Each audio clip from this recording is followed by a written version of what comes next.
call. Okay, so live streaming has started. MC sir has joined in. And exactly in half a minute, we start the program. Namaste, sir. Namaste. Namaste. Namaste, sir. Namaste, sir. Namaste, Patel, sir. Bilkul. Welcome.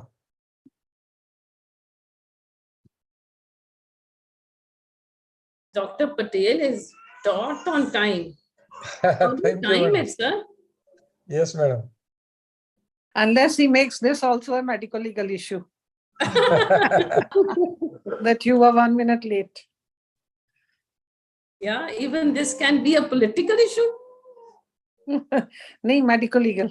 Medical legal issue. Okay. Then it's all right. But medical issues also we don't want.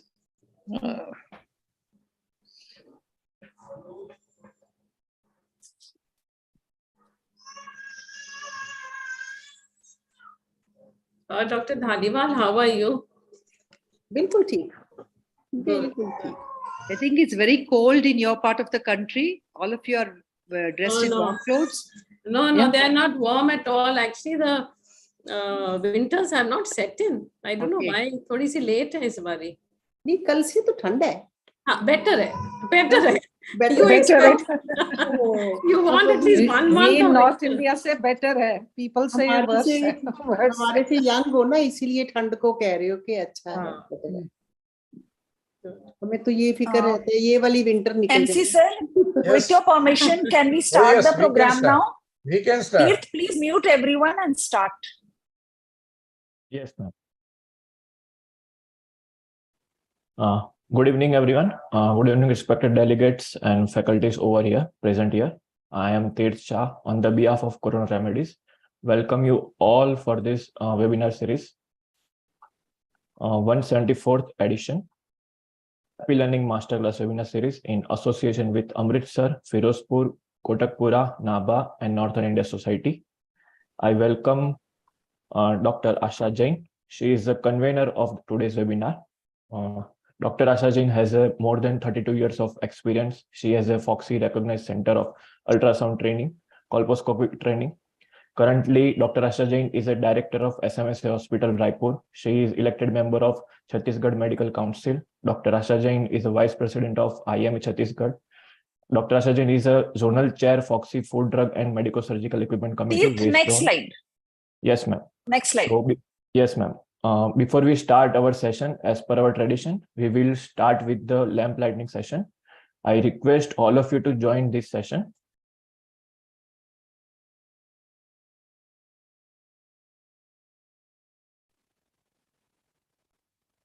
Audio is not there.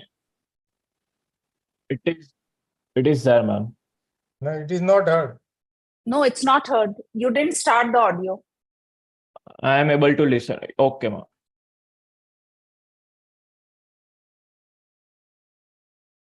Now it is audible. No, still not.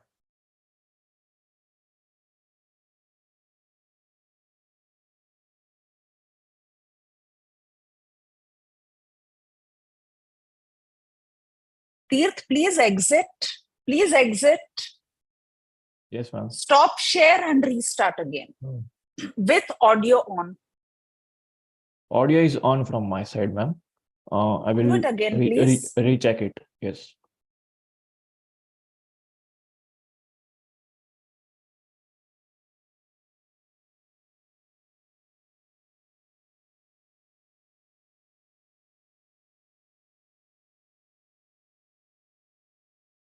Now it is audible. No. You please stop share, I'll share. Yes. You are co-host, ma'am, now.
From now onwards, I will hand over the session to Dr. Asha Jain.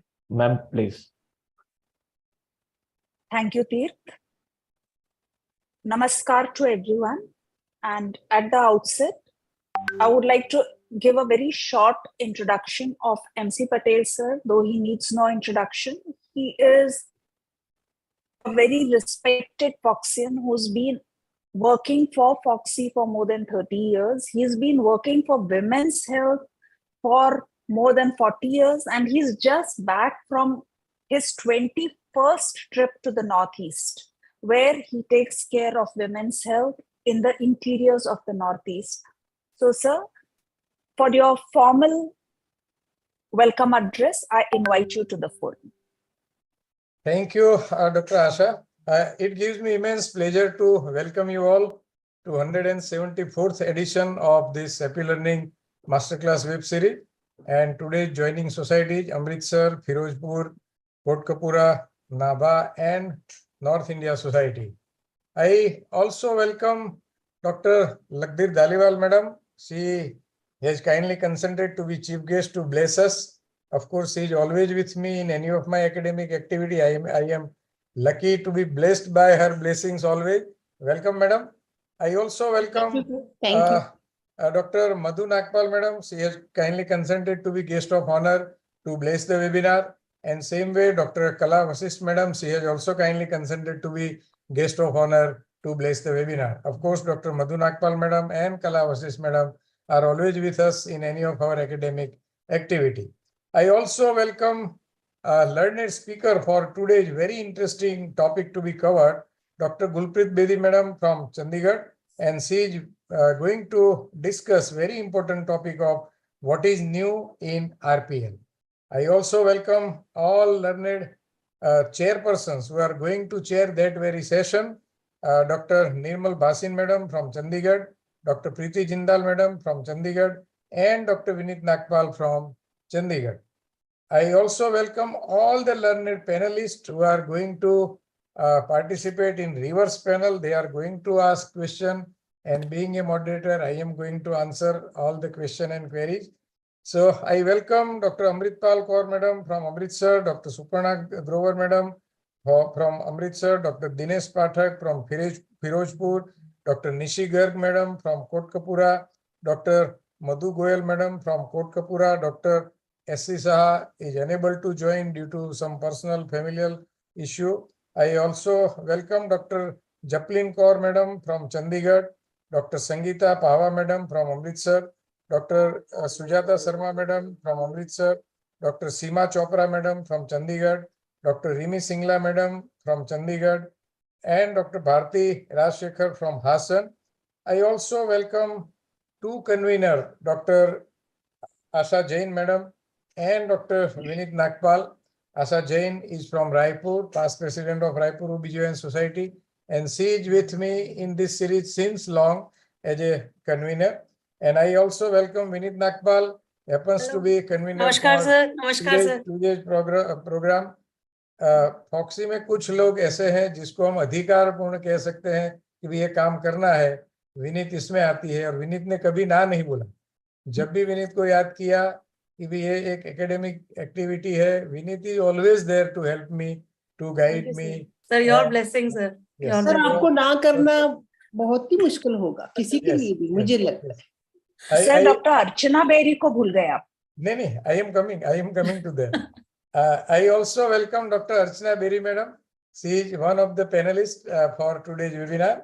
I also welcome coordinator Dr. Rekha Rajendra Kumar from Bengaluru, President-elect of Bengaluru Society.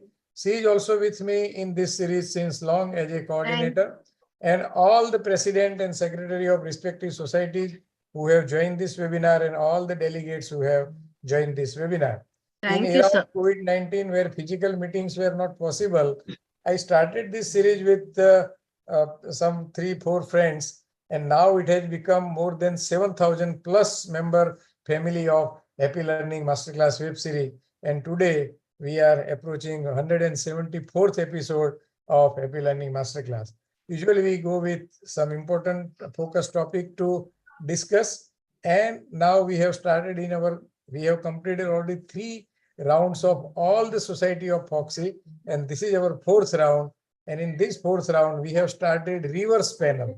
So in reverse panel, panelists are free to ask any question related to that very topic related to medical legal issues, and I answer all those topics. So with this short introduction, I welcome you all again to this 174th episode of Happy Learning Masterclass web series. Thank you very much. Thank you, sir. So now I would like to invite Dr. Vineet Nagpal ma'am, who is an Assistant Director, Department of Health and Family Welfare in Punjab, the coordinator for this program, to say a few words. Yeah, it's always my honor and my proud privilege to be an integral part of Happy Learning Masterclass, which is under, whenever it is in Punjab, sir ka ek phone aata hai, and that's it. Yes. So I'm really honored that I am that, that person in Punjab, जिसको sir हक से कुछ भी कहते हैं. तो मना तो मैम ने कहा कि मैम नहीं मना कर सकते, तो हम तो क्या ही मना कर सकते हैं. तो sir, I am lucky that way also. Really, sir. So this masterclass series is the true example of academic persistence and dedication of sir, which has connected all societies of Foxy on one platform. I think, sir, that is a true example. As you are saying, it is the 174th. Yes. My God. So we are all connected through this Happy Learning Masterclass, and so thankful to sir. As sir already said, we are so blessed to have our seniors who are Dr. Kala Vashisht, my obstetrician also, Dr. Lakbir Dhaliwal ma'am, Dr. Madhu Nagpal ma'am, and with their clinical acumen par excellence. Today we are talking about, as sir said, we are talking about recurrent pregnancy loss, which is a very, it's a very sensitive topic, not only to the patient, but also to the, the obstetrician dealing. And we are going to learn from our very own Dr. Gulpreet Bedi. कुछ ऐसे भी लोग sir मेरे पास है जो मुझे ना नहीं कर पाते. बिल्कुल. And she's really one of them. And uske baad, as sir said, there is going to be a twist. That is a reverse panel. And reverse panel, sir is going to be bombarded by questions by our panelists.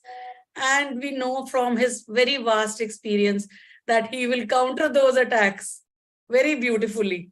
And we'll all be witnessing on the medical legal issues, which we see in our day-to-day practice.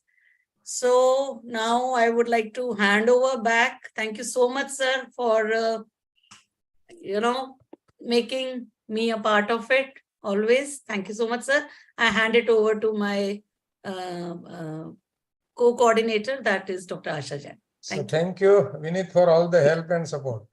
Thank you, sir. Always. Thank you, Dr. Vineet. Now I would like to introduce, I don't know whether it is really needed on this platform, but I would like to introduce our chief guest, Dr. Lakbir Dhaliwal madam.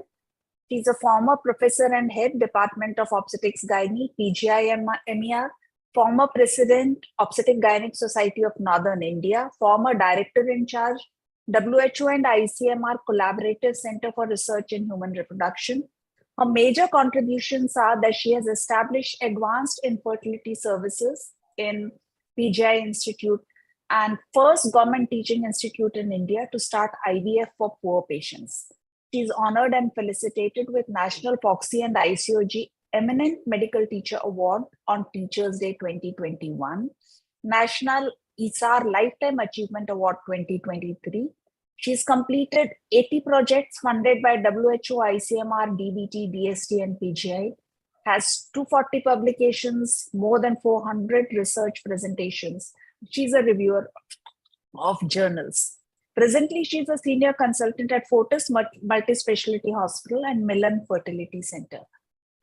Requesting you, ma'am, to start the webinar with your blessings. Thank you, Dr. Asha. And good evening to everyone, all the organizers, faculty, and the delegates. and my profound thanks to Sir Dr. Patel for really clubbing the regional societies. Like I would not have known Kotakpura has a society, Firozpur has a society. It was from when we had this in 21 of these regional societies, I came to know that Kotakpura also has a society. Yes. Kotakpura is a small town. I belong to that city. And It's the Firozpur Kotkapura Faridkot also- Society, ma'am. Kotkapura Faridkot. We have clubbed together. you have clubbed together. Good. That's very nice. So it's very nice. And then involving and sensitizing all the regional executive people into the academics. So that's very nice. Means we all should be sensitized for updating ourselves in our subject. So thank you, really great thanks. And thank you, sir, again teaching us the medical legal aspects. And I think with this is the subject which we were not at all trained during our undergraduation, post-graduation. And with your protection, I think the clinic to court can be reverted to court to clinic. Yes. Let the judges and advocates come to us for help rather than any one of us reaching those not very happy place, court. We should not. And we always count on you for this. And my best wishes to you for 24 elections. Thank you. But you have to promise that after becoming president, becoming very busy, still you will continue this series. Thank you. Thank you. Okay. And anyway, topic we will be learning from the faculty and the panelists. I will hand over to the organizers again. We should start the meeting now. Thank you, madam, for sparing time to bless webinar and to bless us also. I am always lucky enough to have your blessings always. And Not you sparing, just mentioned sir, I have about to Kotkapura. I learn from these. Yes, I was lucky to be present at Kotkapura for installation ceremony of Nisi Garg. Nisi is good host. I enjoyed her hospitality when I visited Kotkapura. Nishi जी मुझे भी जरूर बुलाना अगली बार. Okay, ma'am. It will be player. I have studied in Player for us. Kotkapura and Faridkot. I have Definitely. studied in both places and in Firozpur. I have visited Firozpur also, and Dinesh Pathak is also one more good host. He has also nicely extended hospitality to me when I visited Firozpur. And Nisi met me at Firozpur first. And then she invited me to be at Kotkapura. Thank you, sir. Yes.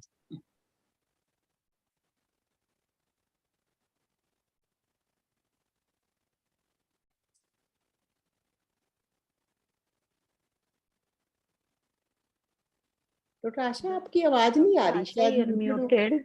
Asa, you are muted. Okay. Yes. Dr. Rekha, are you there? Dr. Asha, you have muted yourself. No, I'm not muted. Yeah, I think you yeah. can No, hear she's me now. there. I'm there. She's seen. Yes, Rekha. No, now you are muted. Okay, no problem. Yes. Thank you, sir. NC Patel, sir. Thanks, Dr. Asha Jain, Madam Lakhbir Daliwal. Thank you so much and welcome you to this forum full of knowledge, and it's a happy learning. Thanks for your words of wisdom, madam. Now it's my proud privilege and noble task to introduce Madam Professor Madhu Nagpal. Madam is the ex-professor, head of the Department of GMC Amritsar and SGRD IMS and Amritsar. Graduated in 1972, way back from GMC Amritsar as best graduate with distinction in physiology and medicine. Post-graduation in June 1981, 42 years, it's more than 4 decades of vast experience in our field. Her interest is, again, a very noble task of teaching practical obstetrics and contraception. Madam is a regional faculty for certificate courses on gestational diabetes, contraception with PHFI. Published more than 100 papers, which are unique case reports in regional and national journals. Contributed 10 chapters in reputed OBG books, ex-president of Amritsar OG Society, chairperson, speaker, and panelist in various capacities in national, international, and regional CMEs. Madam is also life member of many societies of OBG, She is on the editorial board of 2 reputed journals and peer reviewer of journals of repute. Madam Madhu Nagpal, we welcome you. It's a hearty welcome and very eager to listen from you. Madam, you have muted yourself. Can you please unmute?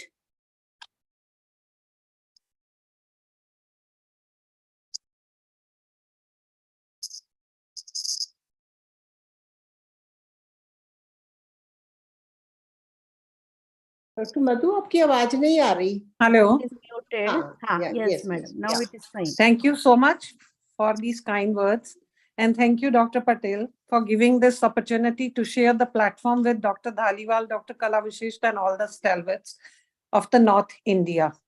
Dr. Patel, you are great. You have really sensitized all the people, all the obstetrician, all through the country for the medical legal issues.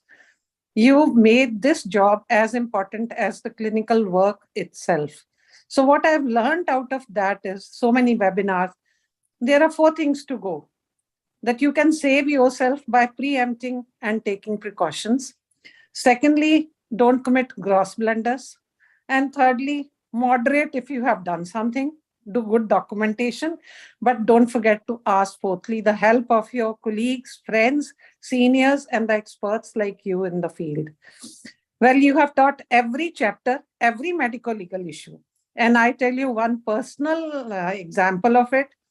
Like I was asked to give one lecture in forensic conference of the North region to talk on the challenges of obs and gynecologists in clinical practice. Mind you, they gave me 45 minutes to talk on this, and they were really mesmerized at the end of it, like I knew better than what they knew. I covered so much what you have been teaching that they themselves took the slides and said, we are going to tell our obstetricians to take up all the issues. Like some of them, even they had not heard of that we are worried about, like unique problems of patient dying on the table, patient brought dead, etc., etc. So that gave me so much of wisdom, and I shared all that with those friends of mine. And even today's reverse panel is going to be wonderful because we are going to see you being bombarded and we are going to see you how you wriggle out of it. Thank you so much for involving me. Won't take much time, but I wish everyone a very, very happy and healthy cold season, Christmas, and a happy new year. Thank you so much for involving me. Thank you. Thank you, madam. Thank you, madam, for sparing time. You are always with us in any of our academic activity. Thank you, madam. Thank you, madam, for your words. Thank you so much. Thank you, ma'am. Unfortunately, we do not have a detailed CV of Kala Vishisht ma'am. She is professor and unit head obstetrics and gynae at PGI Chandigarh. That's all I have of her. But I think her presence itself is a testimony of all the work that she has done throughout her life for the cause of women's health. So, ma'am, over to you for your words of blessing. I'm really honored to be a part of this forum.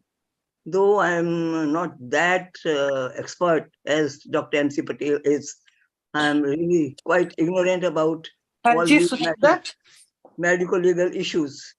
But whatever keeps on happening day to day in our lives, I'm of course conversant with all that.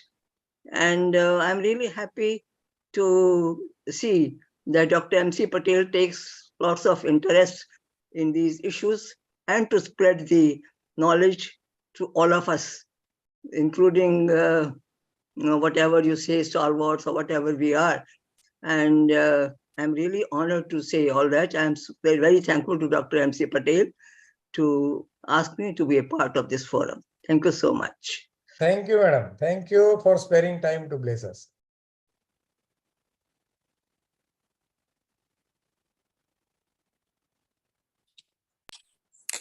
Thank you, ma'am. Now, sir, with due permission, we would start the academic session.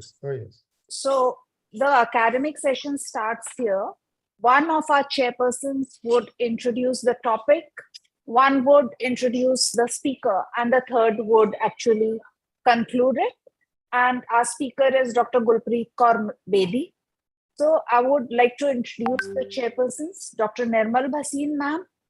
She is a director and clinical embryologist and founder of Janni Fertility Center and MD from Minsk State Medical Institute, Belarus. She is a member of many societies. She is currently chairperson ISAR Chandigarh chapter, chairperson Mission Pink Health IMA, has more than 20 years of experience in infertility management. She's a pioneer of surrogacy program in Chandigarh. Then we have Dr. Preeti Jindal. She's an MD, DNB, MRCOG, FICOG, also an advanced IVF specialist. And she is the director of the Touch Clinic Mohali, past president, Mohali Obstetric Gynec Society, general secretary INSARG, and senior consultant gynecologist at Fortis Hospital Mohali, has many awards and honors and has written books, My Little Pregnancy Companion for Growing Up Girls. She is the chief editor, Aesthetic and Regenerative Gynecology, and Young Forever Menopause, professional membership of she's an MRCOG, member of Foxy, COGS, IMS, and AMASI. Our third chairperson has been introduced previously, Dr. Nagpal ma'am. So over to you, chairpersons, to introduce our speaker.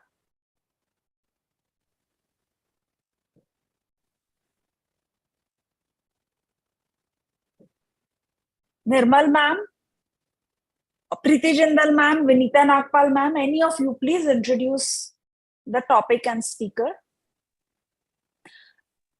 Vinit ma'am, you're muted. Yeah. I am really, privileged that madam responded in one text message that I had just texted her. Ki ma'am, aise hai 12 December ko, you are going to give a talk. And that's it. And I'm so honored and I feel so blessed that I have such seniors. And I am so lucky to introduce her. She is known to all the Tri-City, all the northern region, but a formal introduction, ma'am. She is the director of Bedi Hospital, Bedi IVF and Infertility Center. And that is her workplace. And she is obstetrician, gynecologist par excellence and infertility specialist and running this practice since 23 years. So, ma'am, over to you. And she'll be talking about what's new in recurrent pregnancy loss. Thank you. Thank you, Vineet. It's always good to be with friends. And thank you, Dr. Patel. Thank you, my senior. And of course, my colleagues are all present here. I hope we have a pleasant evening ahead. Dr. Asha, can I go ahead with sharing the slides? Yes, ma'am. Yes, ma'am. Okay, right. So the topic today, which is it all right now? Yes, ma'am. Fine.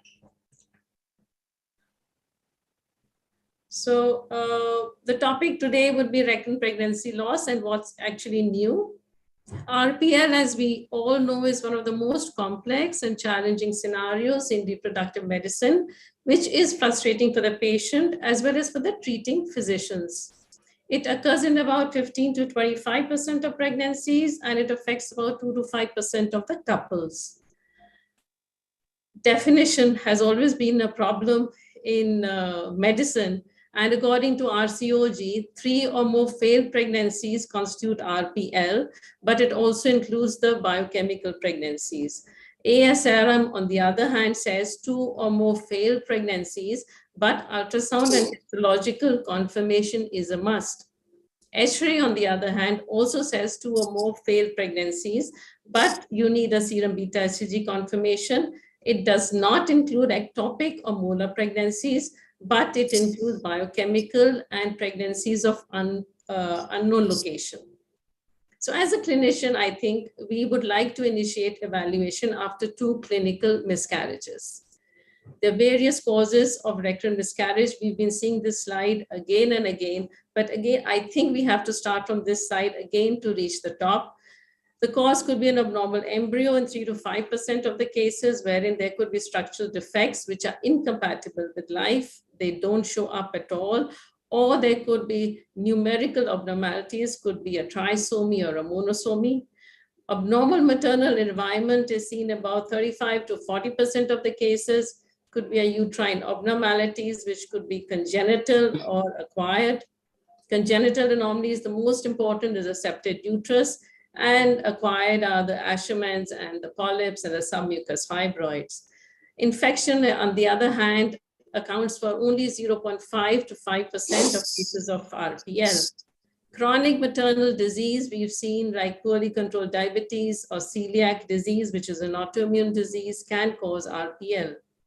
Immune dysfunction is seen about 20 to 25% of the cases, and EPS is what is most prevalent these days. And endocrine factors, they account for 17 to 20% of the RPL. And of course, the major chunk goes into unexplained, like any other condition which is seen in the population. When I come to this slide, it's a very busy slide, so I won't talk about the first half of the slide. But when you go to the third column, that is the immunological factors and the endocrine factors are now being put into consideration. And we can see that the role of cytokines, the NK cells, ANA, HLA are also picking up in the etiopathogenesis of RPL. So is PCO patients, the insulin metabolism, prolactin, ovarian reserve. We have a few studies on ovarian reserve, the role of androgen, role of vitamin D, in fact, and of course, when you go to the genetics is the microRNA expression and the epigenetics. In the uterine structural abnormalities, as I told you, uterine septate was the most commonest congenital malformation associated with recurrent pregnancy loss, and a huge large retrospective study showed that hysteroscopic septal resection decreased the miscarriage rate from 41 to 11%. And if you had seen miscarriages with cervical weakness, 21% showed recurrent pregnancy losses. Chronic endometritis, which is seen in 0.5 to 15%, is chronic inflammation of the endometrial lining, which impairs the endometrial receptivity with infiltration of plasma cells. And of course, Syndican-1 staining shows CD138. Genetic factors, which account for 3 to 5%, show that 50 to 60% of early pregnancy losses are related to chromosomal abnormalities. Most common are balanced translocations. And in case you come across balanced translocation, please do the peripheral karyotyping in the parents. Despite the increased risk of pregnancy loss, most couples with balanced translocations land up with healthy live births. It's only the pregnancies with unbalanced translocations which end in miscarriage. Single gene defects are seen, and the most important is the hereditary thrombophilias. They are inherited gene mutations which lead to a hypercoagulable state, and the most important thrombophilia is the factor V laden thrombophilia. You have certain immunogenetic causes and areas where we should focus now. Most important, I would say, is the NK cells. The immune NK cells, which come from the maternal side, they can interact with the fetal cell throughout the syncytial trophoblast and try to destroy them. The HLA, or the human leukocyte antigen, is an important part of the immune system and controlled by genes on chromosome X. Now, HLA, as you know, is HLA-1, 2, and are different forms of HLA, but this HLA-G is an important factor in the maternal acceptance of the fetus and maintains an immunosuppressive state and helps in the spiral artery remodeling. And increased miscarriage rates are noted if there's polymorphism of HLA-G promoter region. So presence of HLA antibodies increases the success to pregnancy. So if the presence of Ma'am, may I please interrupt for a minute? This is Dr. Asha Jain. May I interrupt? Yeah.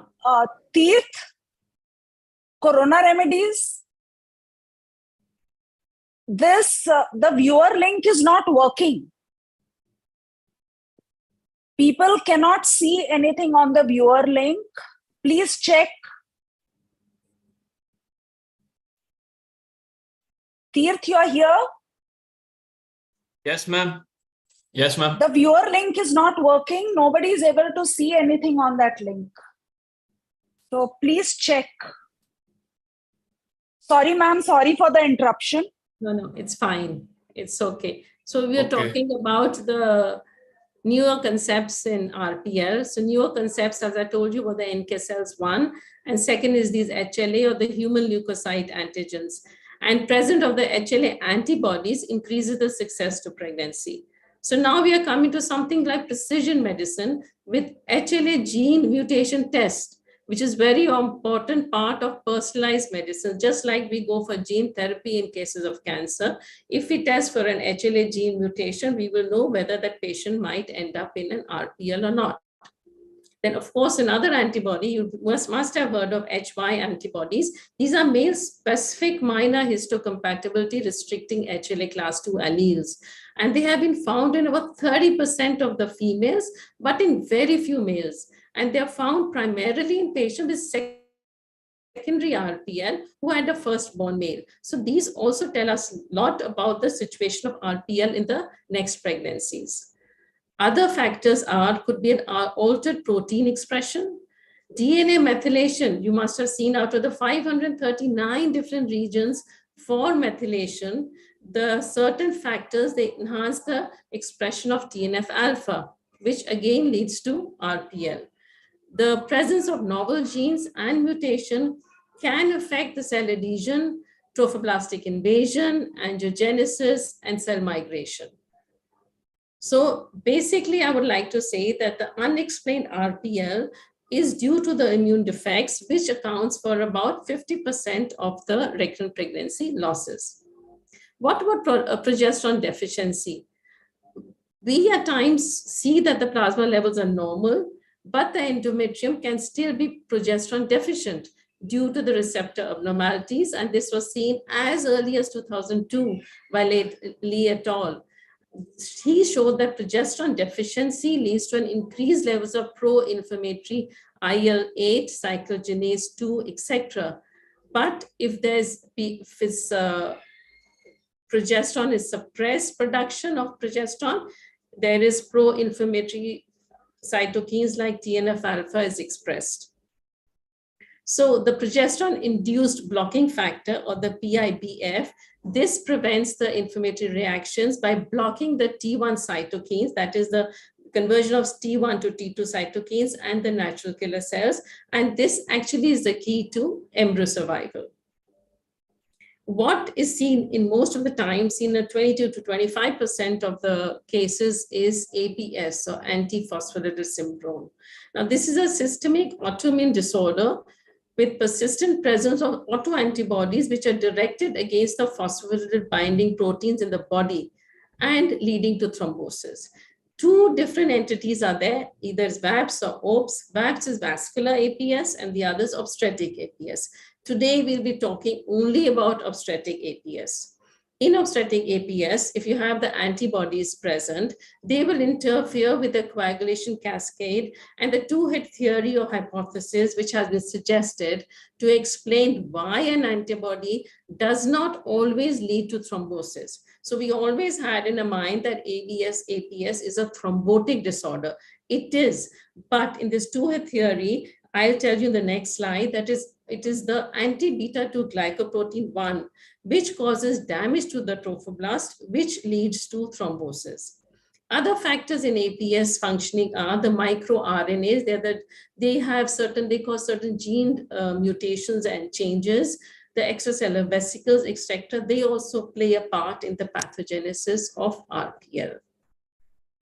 Now, this is a very good slide. It's a very busy slide. I'm not going into it in 20 minutes, but we all know that the pathogenesis of APS is a first hit and a second hit. In the first hit, they're always circulating antibodies, that is APLs in the body, and an underlying endothelial dysfunction.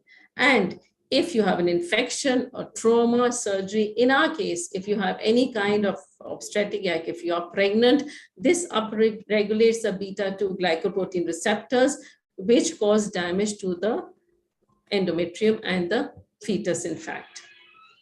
Now, according to the American College of Rheumatology, 2020, they put up this criteria that at least there should be one clinical criterion, one laboratory criteria to define APS, right? So in the clinical criteria, there are two entities. One is a vascular, one is obstetric. I'll come to the obstetric morbidity because we are dealing with obstetrics.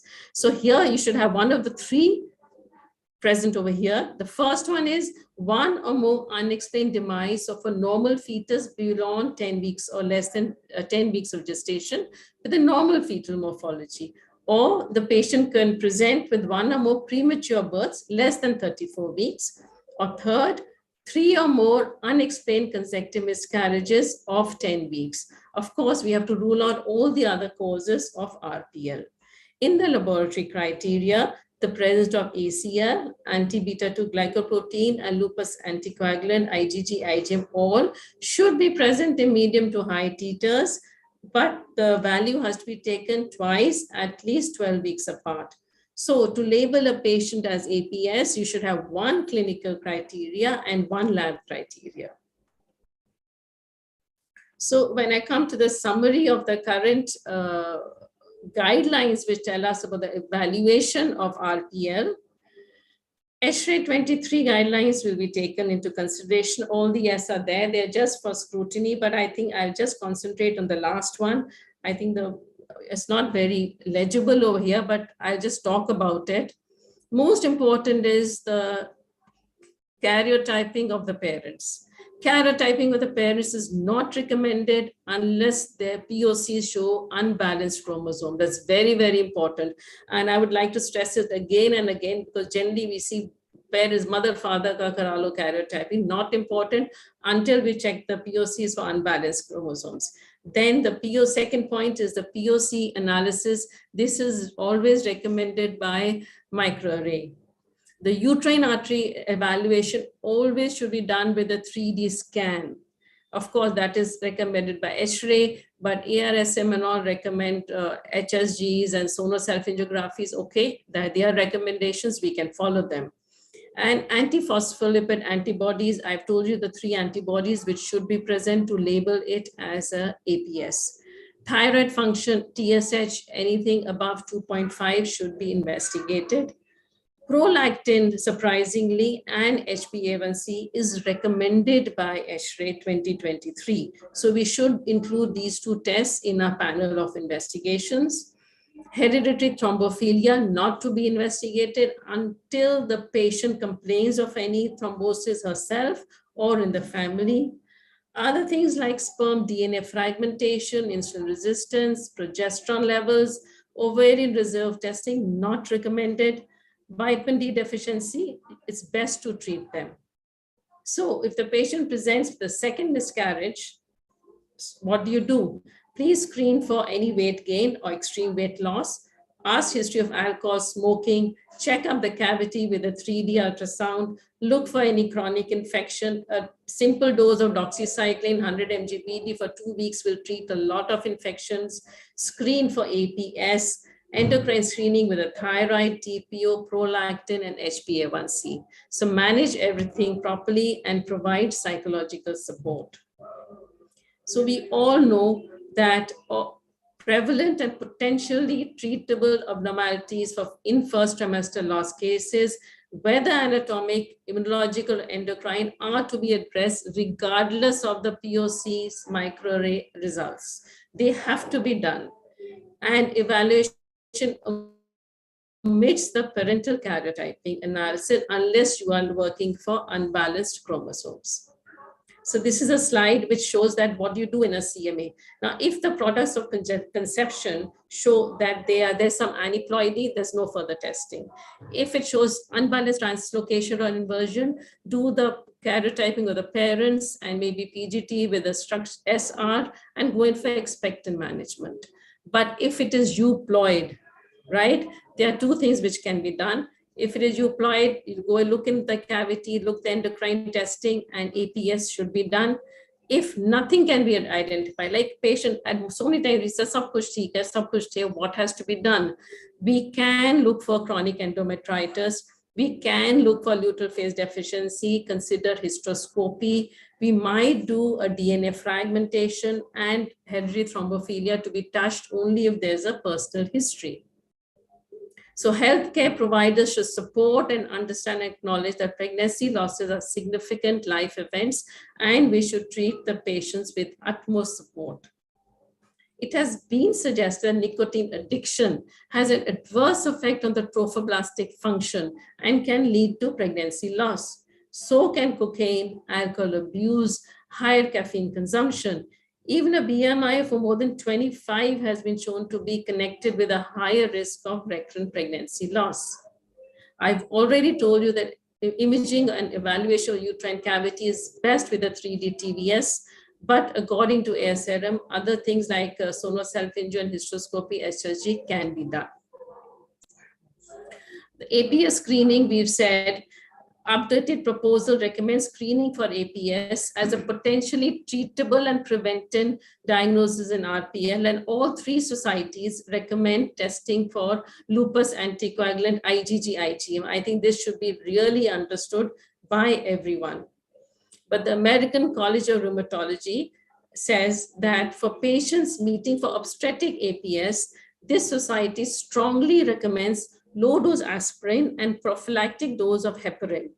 The ACR strongly recommends continuing the prophylactic dose for about 6 to 12 weeks postpartum. So it is the prophylactic dose of heparin which has to be given.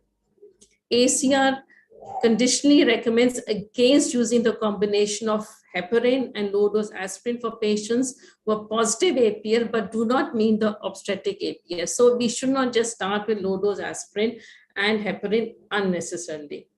And in refractory obstetric APS, what are people using? The ACR conditionally recommends against treating with IVIG, prednisolone, or increasing the dose of low molecular weight heparin.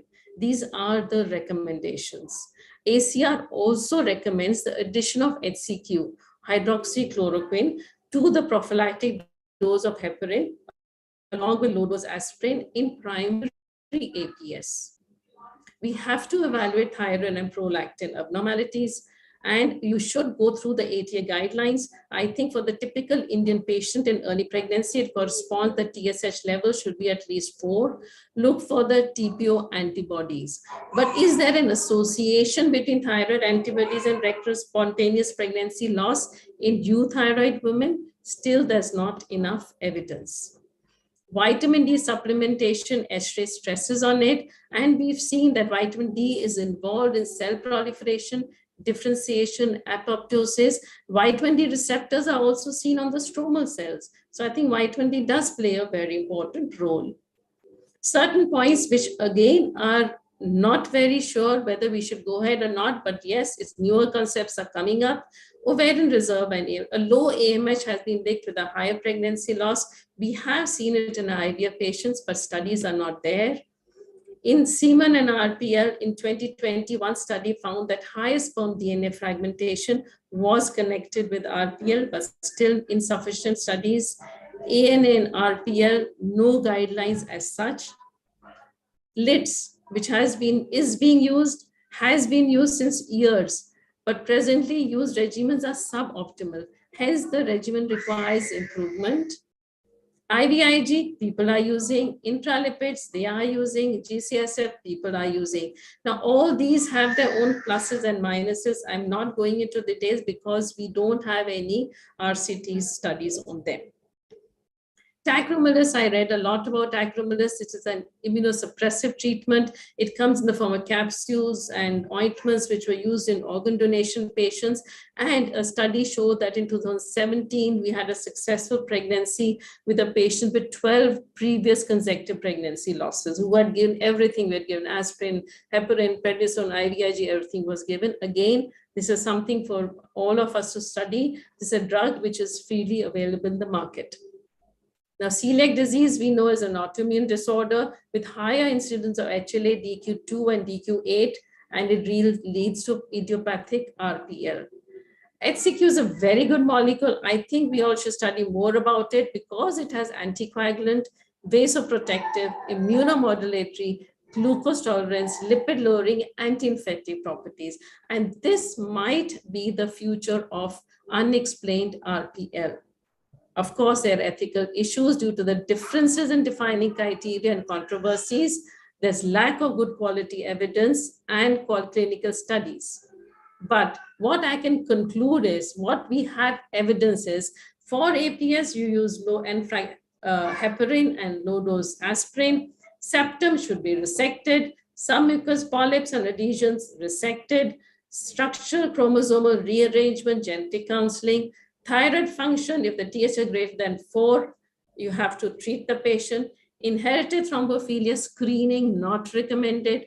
Unexplained recurrent pregnancy loss, treatment for immune factor, not recommended, but you have to see that immune factors are working. We might get answers slowly. Progesterone likely to be beneficial because of its immunomodulatory effect. Embryonic chromosomal abnormalities, karyotypings of products of conception, very, very informative. And of course, psychological support is most important. Thank you very much. And thank you for a patient hearing. Over to you, Dr. Asha. Thank you, ma'am. Thanks a lot. You really finished such a very difficult and big topic in the time allotted. So over to the chairperson. Vineet ma'am is there. Nirmal madam is also there. Okay. So, Nirmal madam. I think beautifully, such a beautiful presentation. I was actually lost. Really, ma'am, you have covered such a difficult and such a complex topic in a very, very comprehensive and beautiful way. Amazing. And ma'am, I would like to ask the house, how many people are using HCQ? Like it seems to be a very, very promising drug. Is anybody in the house actually using it? Yes, ma'am. I have used Dr. Sangeeta from here. Okay, great. Yes, I have used only in one patient, but definitely she got pregnant. And she got pregnant. And you used only HCQ or with a combination? Only HCQ. Only HCQ. And what was the dosage? Ecosprin, I used that. Ecosprin. What was the dosage, Dr. Pava, for the house, please? Dr. Sangeeta? Ma'am Bedi, what is the dose of HCQ, ma'am? HCQ is given in the dose. I really don't know the dose, but I have not used it, and I found it quite enlightening to know that. I think I don't know the dose of HCQ as yet. Dr. Sangeeta, can you put light on this? You have used in one patient. What dosage did you give?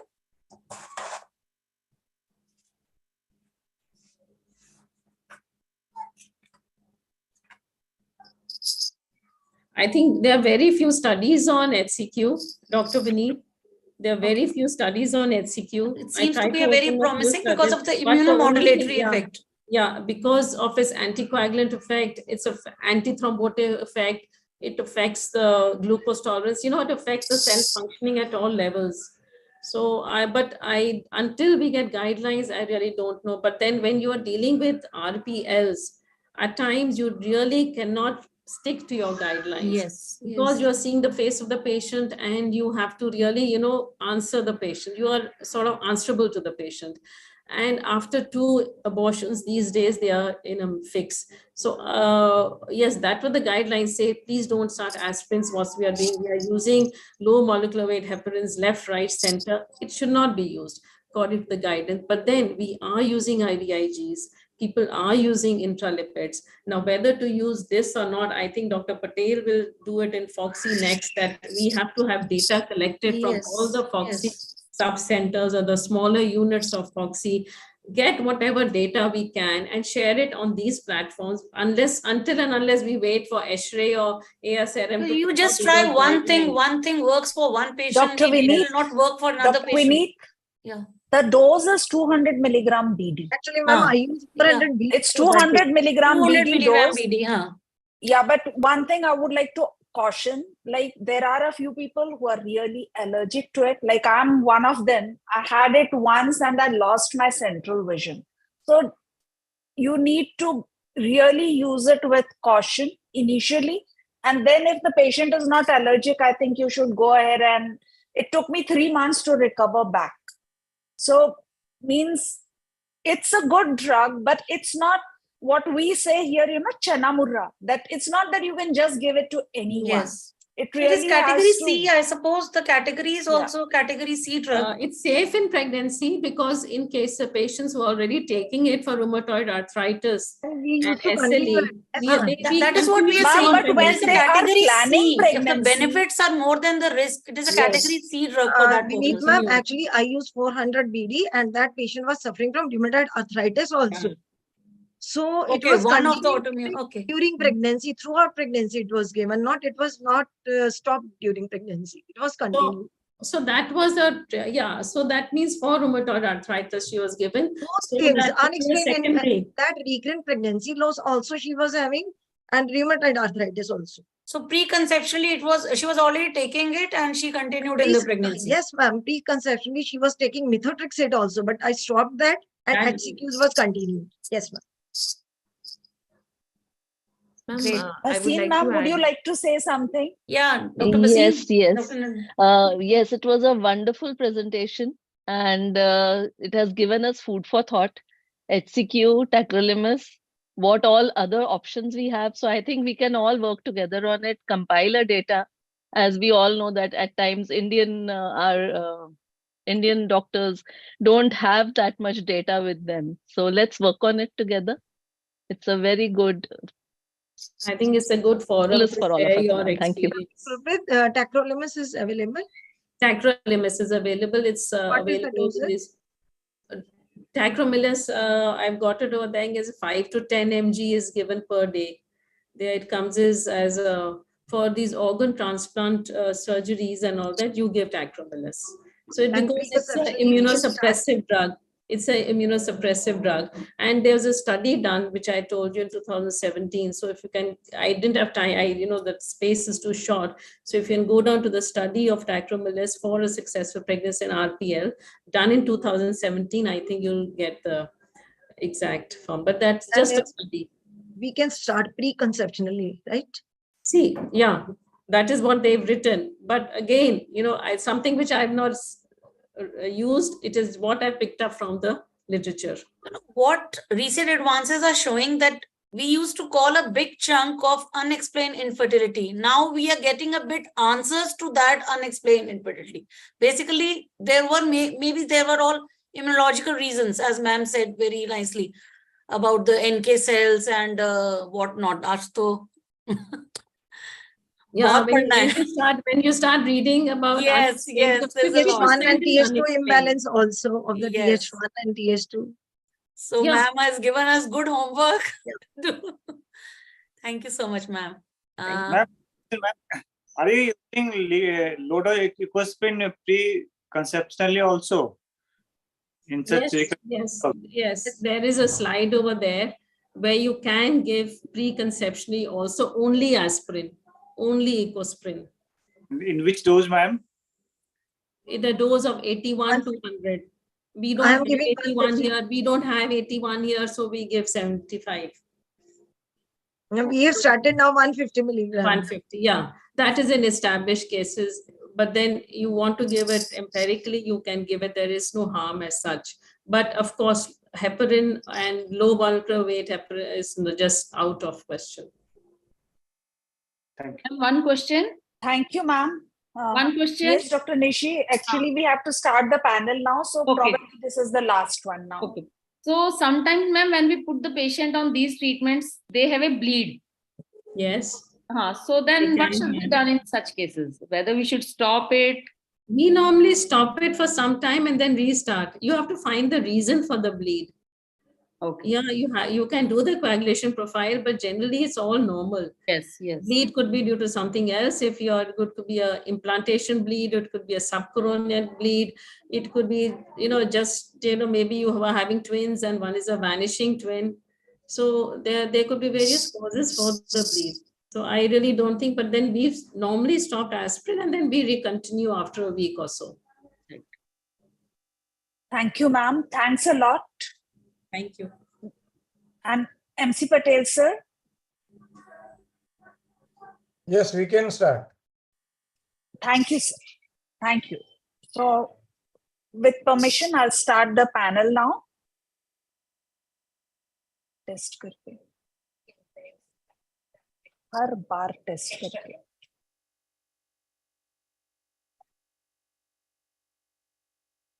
So we are going to start our panel on Consumer Protection Act. The expert is Dr. MC Patel, sir. I will be moderating the session. And before we start, I would like to introduce sir.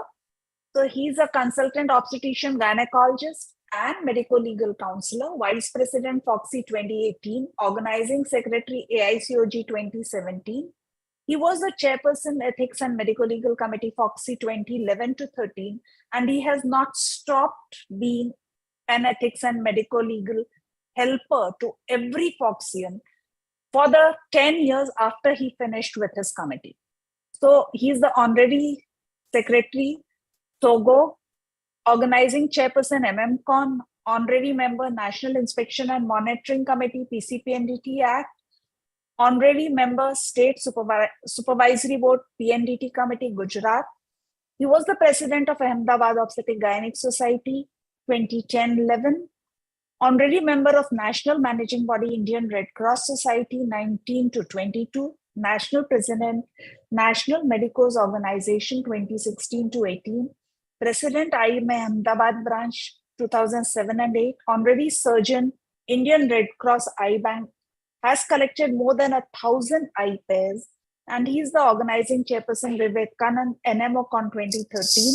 More than that, he's our very own medical legal expert, just a phone call away all the time.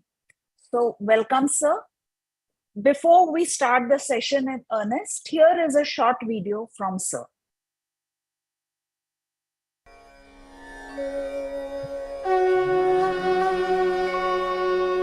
शुभं करोतु कल्याणं आरोग्यं सुखसम्पदम्. Respected seniors and dear colleagues, serving FOXI for years together on this auspicious day with folded hands and down head, I seek your guidance, blessings and support to endorse my candidature for the post of FOXI President year 2026, election year 2024. Consistently working for FOXI and trying to visit even a smaller societies and to assist our common FOXian friends in any given situation, I have tried to serve FOXi. I assure to serve FOXi in the same way with the same zeal and enthusiasm. पथ का अंतिम लक्ष्य नहीं, सिंहासन चढ़ते जाना, लिए सभी को साथ, आगे है बढ़ते जाना.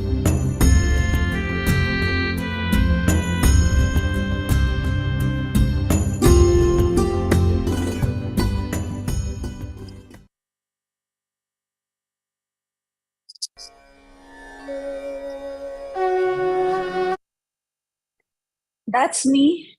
I've already been introduced. And here are our respected panelists. I will be introducing them one by one as they come along. So I've been asking everyone, what are your hobbies? And I get a few answers and I don't get a few answers. Now, my hobby is cooking. And here is my Diwali platter for all of you. It's all gluten-free, home-cooked food. And I want to ask all of you as an introduction, sir, is Consumer Protection Act worth discussing? Of course, yes. Because as far as our medical practice is concerned, medical legal litigations are increasing in number constantly and steadily. And unluckily, we gynecologists rank first. And majority of the cases, they are for compensation and they prefer consumer protection court for the same. Of course, few may prefer to go for criminal cases also, but maximum cases are for compensation and they are under CPA. So that is why it is important to know about CPA.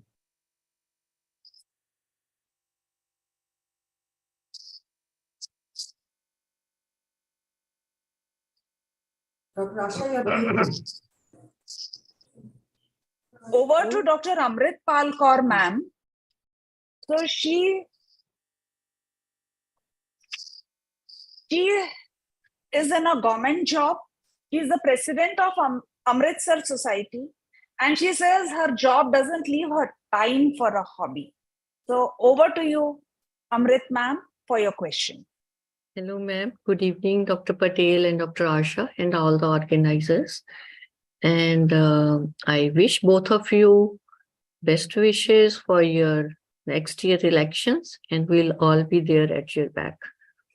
And with this, I start with my first question.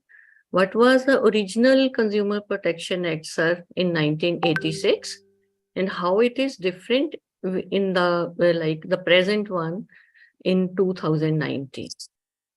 Over to Dr. Patel, sir. Cases were not included under Consumer Protection Act.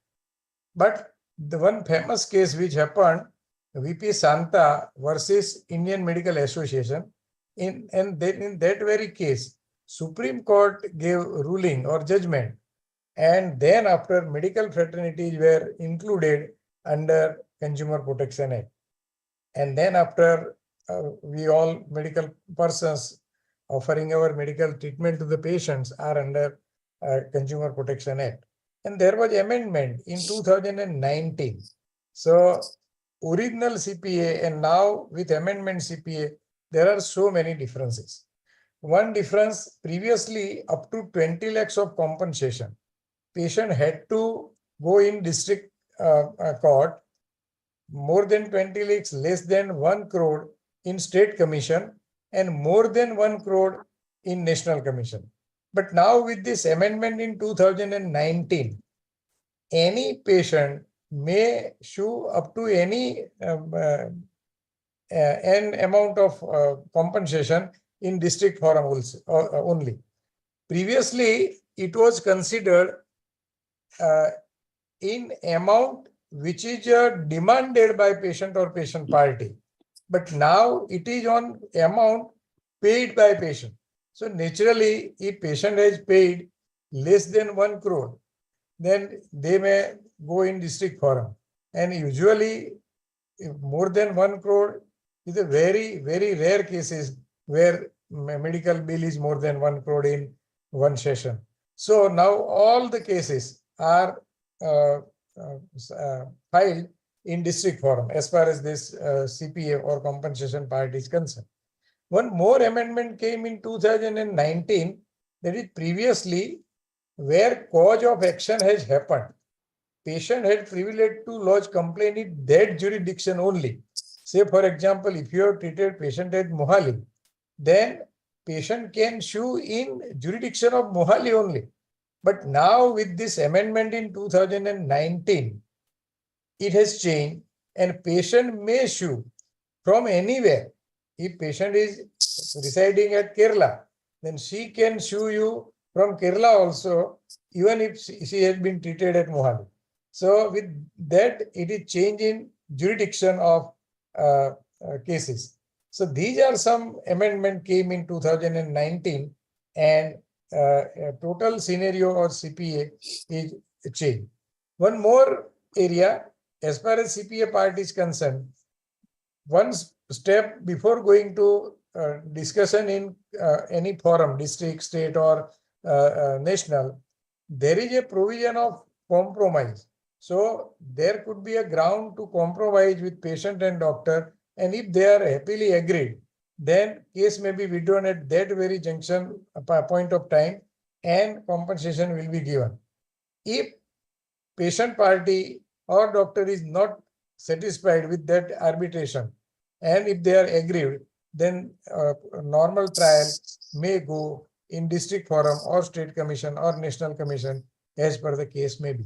So now, as far as compensation cases are concerned under Consumer Protection Act, totally it is changed. Sir, or the government officials like working in the public hospitals, they are also liable for this. So for that, a very important part is, it was defined who is consumer. Yeah. So in any hospital, if all the patients are treated free of cost without charging a single paisa, then they are not consumer and they cannot sue that very hospital or doctors working in that very hospital. But even one patient is charged, even nominal charge, say for example, KSP of ₹5, then also all the patient, if all other patients are treated totally free, then also all the patients are consumer and they may sue against anybody. So in government hospital, if it is total free of cost as far as treatment part is concerned, then they cannot sue doctor under Consumer Protection Act. But they may sue as far as criminal charge is concerned. They may go in government for litigation. They may prefer to go in Human Rights Commission. So in Medical Council, now newer version, that is NMC. So they may sue in any fora, but as far as CPA part is concerned, in government hospital, if all the patients are treated free of cost, they may not go in consumer forum. Okay, thank you, sir. Thank you, sir. Thank you, sir. Thank you, Amrit ma'am. Now, sir, we have Dr. Suparna Grover with us, and she is the secretary of Amritsar Society. She is the first person I have encountered who says her interests are listening to news, and her hobbies are taking care of her children, giving them storytelling and all. Hello. So that's ma'am with her kids. And over to you, Dr. Suparna. You're muted. You're muted. Very good evening, everyone. For this panel only, I went through Consumer Protection Act for the first time, and it is so full of so many technical terms. And I will just request the sir to please enumerate the important terms for the knowledge of all of us. First important term is notice. Usually, whenever any patient is aggrieved with our treatment or attitude of hospital or hospital staff, they first issue a notice. They directly can issue, they issue through their advocate also. So any letter from patient, relative, voluntary registered organization or advocate demanding about explanation about treatment given or demanding any compensation for alleged injury and or residual effect and or death due to treatment. So first part is notice. Reply to the notice is one more term. So we have to reply that very notice within given period. So in notice it is mentioned that you please reply this notice within 30 days or so. And we have to reply that notice in 30 days. If patient and patient parties are not satisfied with our reply, then they will prefer to go either in consumer court or in Human Rights Commission or in government or in council. So from there, notice will be served to us to explain. And in that very notice, when we answer that notice, it is called our statement, official statement on part of treating doctor, or there is submission of our contention which patient has raised and reply on our part. So we submit that answer or written submission or written statement in that very consumer fora or any other forum from where we have received the notice. Many a time when we give reply to the patient through consumer court, they may issue one more notice. It is called rejoinder, because from our reply, they may have some other issue also to allege, and they may go with rejoinder. And in this system of this CPA proceeding, there are some other terms also. One part is examination in chief. Of course, now in CPA, court doesn't allow examination in person. They allow questions only. We will receive long list of questions and we will have to answer those questions. But in few of the cases, patient and patient party or his or her advocate may demand to examine treating doctor in person on oath. So in that very issue, it is called examination in chief, and it is done by patient of advocate of doctor. And when there is a cross examination from advocate of patient, then it is called cross examination.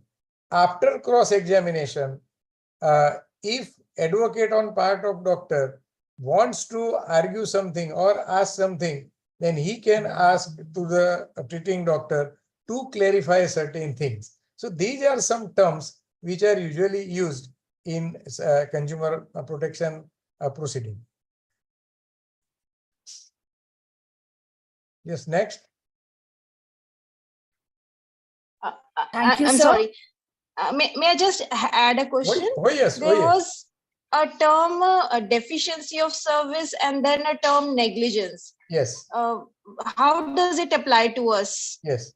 So usually, as far as deficiency of services are concerned, usually court considered two norms, that is act of commission and act of omission. So what is act of commission? Anything which prudent doctor would not do. If we do, then it is an act of commission. Say for example, giving full dose of injection penicillin without negative test dose. So usually in any case, if at all we have to go for penicillin injection, any prudent doctor would go for negative test dose, and then only he will give full dose. So if someone has given full dose, then it becomes an act of commission. In usual course, prudent doctor would not do. One term is act of omission. That is, usually one person omits the thing which usually prudent doctor doesn't. Say for example, if it is a planned surgery and patient has come with full stomach, so giving general anesthesia on full stomach is an act of omission. Usually, act of commission rather. So usually prudent doctor would not go for general anesthesia on full stomach in routine or planned surgery. So these are the terms, technical terms rather we can say in court of law. So they consider as a deficiency of services. And to precise, what is deficiency of services? Then in that very given situation, what other prudent doctor would have done is compare. Practice prevailing is nearby medical college, practice prevailing in peer groups, practice prevailing in nearby area. So that also all these parts are taken into consideration. And if person is treated patient with way in which any prudent gynecologist or any prudent doctor would have treated, then it is not considered deficiency of services. One more thing, you should have treated patient as per standard medical norms. Ultimate result is not taken into consideration always. Your efforts to treat patient in usual given situation and your efforts to save life of patients are always taken into consideration. So these are some terms used in proceeding. Yes, next. Thank you, sir. Now we have Dr. Dinesh Pathak. He's the president of Firozpur Obstetric Gynec Society. And as you can see, he is an ardent athlete. There he's playing badminton and he's won a medal in cricket. So over to you, Pathak, sir. Thank you, ma'am. I think the first my query has already been answered by sir. Now, second, sir, who can serve to doctor, treating doctor? Yes. First. Second thing, one more I like to ask you, sir, that in case of CPA, suppose we are in government hospital where the person is civil hospital or government hospital, the patient is paying OPD charges, 5 rupees, 10 rupees, whatever it is. So in those cases, can they say serve notice or they can claim go to CPA for Yes. the consumer court? Yes, just I mentioned prior also, even a single patient pays for any amount, then all the patients, all other patients, even if they are treated free of cost, then also all those patients are consumer and they can serve you a notice, they can sue in CPA also.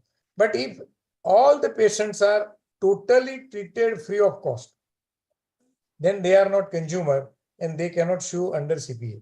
But in other fora, if they are interested to sue for compensation only, they can prefer to have a litigation in civil court. In civil court, they may ask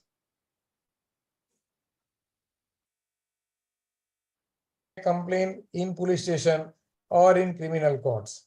Or just I mentioned prior also in Human Rights Commission, in government, many times when you are working in a government hospital, they may complain to head of the unit, head of the department, head of the institution. That way also they may sue. They may request government for inquiry also. What actually, where thing went wrong, was doctor negligence in treating the patient in that very given situation. So patient may sue that way anyway. So who can serve notice is your next question. Yes. Any patient, aggrieved patient, patient's legal heir, patient's relative, advocate on part of patient, on part of relative, any voluntary legal organization or government can serve you a notice. Thank you, sir.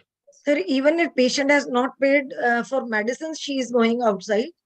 Say some medicine is not available in the government hospital. Even if she is coming with the medicines only, even then she can send notice. No. If you have prescribed some medicine to her and few of the medicines are not available in the hospital and if she buys from outside, I mean from any other pharmacy, then for that ground she cannot. This is administrative part. This is not carelessness on part of treating doctor.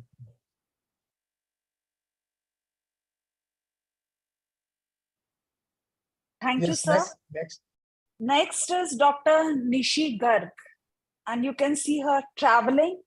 And I was told by her secretary that she loves making arrangement for functions. You know, she's always arranging something or the other. So over to you, Dr. Nishi, President of Kotkapura Society. So good evening, everyone. It's a nice session going on. So already, sir, you have talked about notice. So my question is that, can this notice be reversed? Can a health professional send a notice to healthcare beneficiary? So as far as Consumer Protection Act is concerned, when you are treating person, patient is consumer, you are not consumer. So in consumer fora, it will not be entertained. But in other platform, you can serve notice to the patient for certain explanation or so. And if at all, if you are facing any litigation in consumer fora or any other fora, that you can ask certain inquiry through that very court from the patient. And patient has to give all this information to the court, and court will give all this information to you related to that very case. And your first question, to whom notice can be served? So any medical service provider can be served with a notice. Any medical professional, any dental person, pharmacist, nursing staff. So any person from hospital or working in hospital or involved in treatment of that very patient can be served notice under CPA. Thank you, sir. Yes. Thank you, sir. So next we have Dr. Madhu Goyal, ma'am.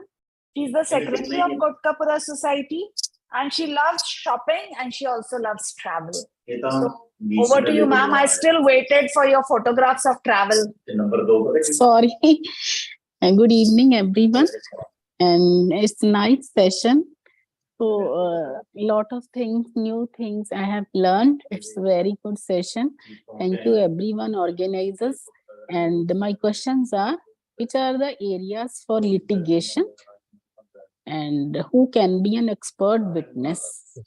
So first question I answer partially somewhere. So as far as compensation part is concerned, there are two areas. One is under Consumer Protection Act in consumer fora, district or state or national, as per the case may be. And one court is civil court. In civil court also patient may sue you for compensation. As far as criminal part is concerned, I mentioned prior also, in police station or in criminal court. As far as any departmental inquiry is concerned, in the same hospital, to the head of unit, head of the department, head of the institution, or in government also they can lodge complaint. Under Human Rights Commission, they can complain. They can complain in medical council. And from medical council, you will be served a notice to explain whichever allegation patient or patient party has raised. So that way these are some areas as far as litigation part is concerned. And second question is, who is an expert witness?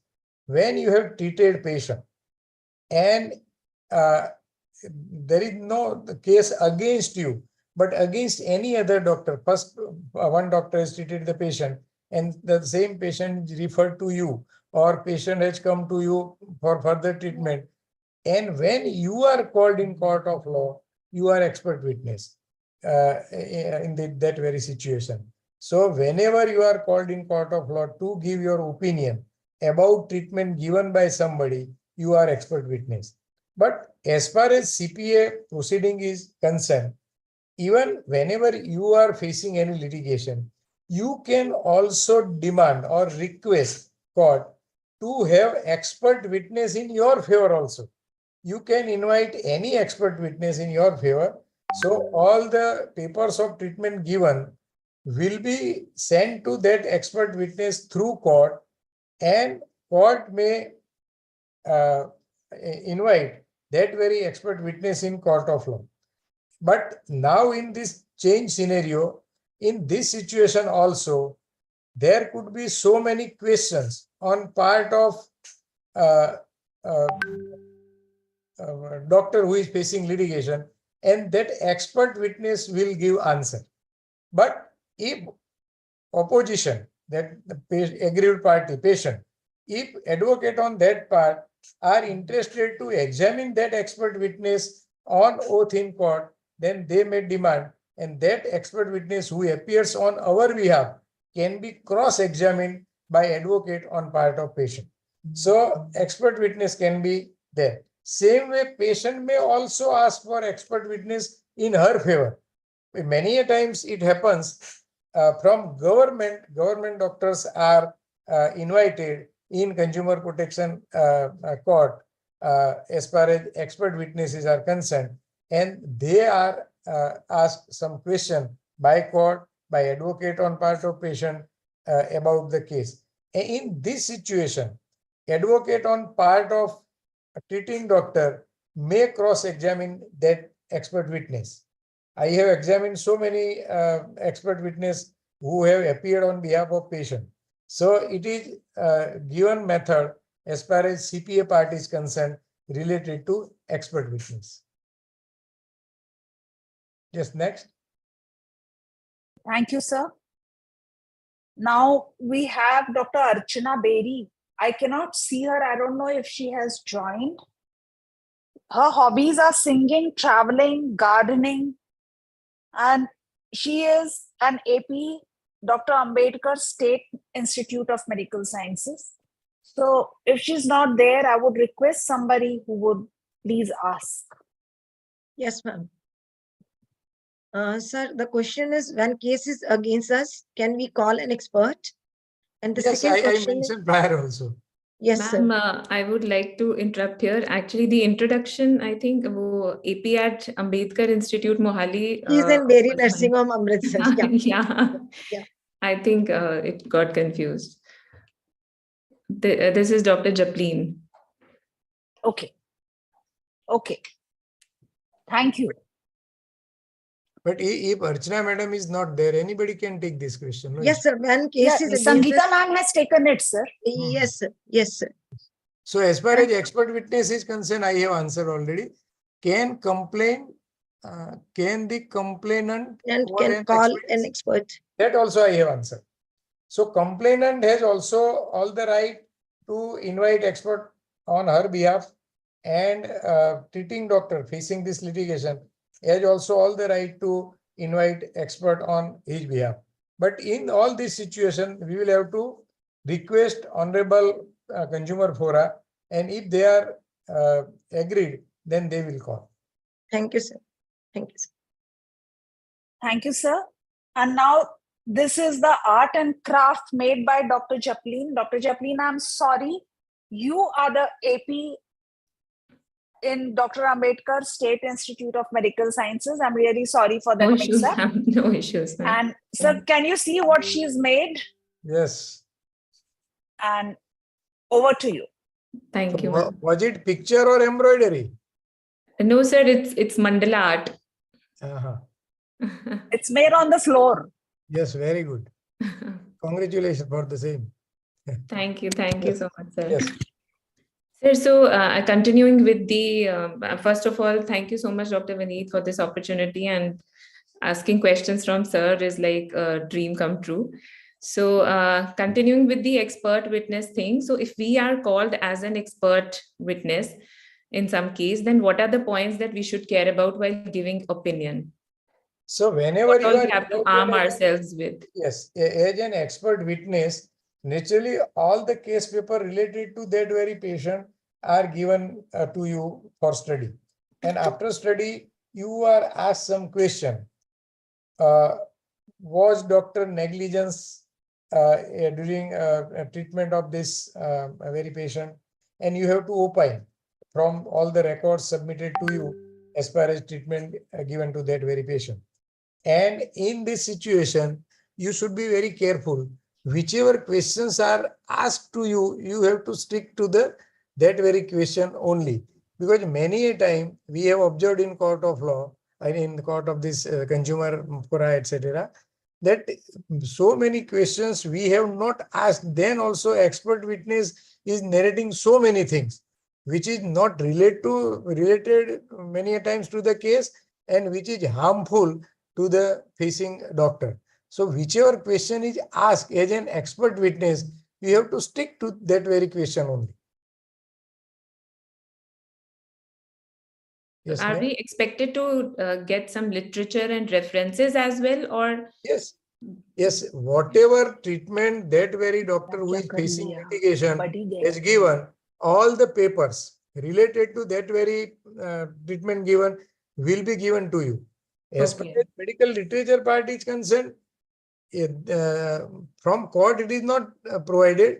You will have to go by your own. If we can submit it as a supporting evidence for what we are saying. That is a different story. I was explaining about expert witness.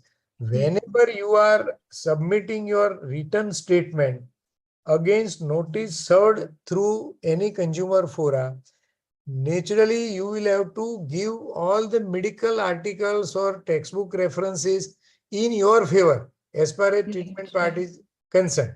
Say, for example, in that very given situation, there are two different thoughts of school as far as treatment part is concerned. Let me put an example. If it is a case of ectopic pregnancy, one can go for medical management also, and one can go for surgical management also. In surgical management also, conservative surgery and salpingectomy.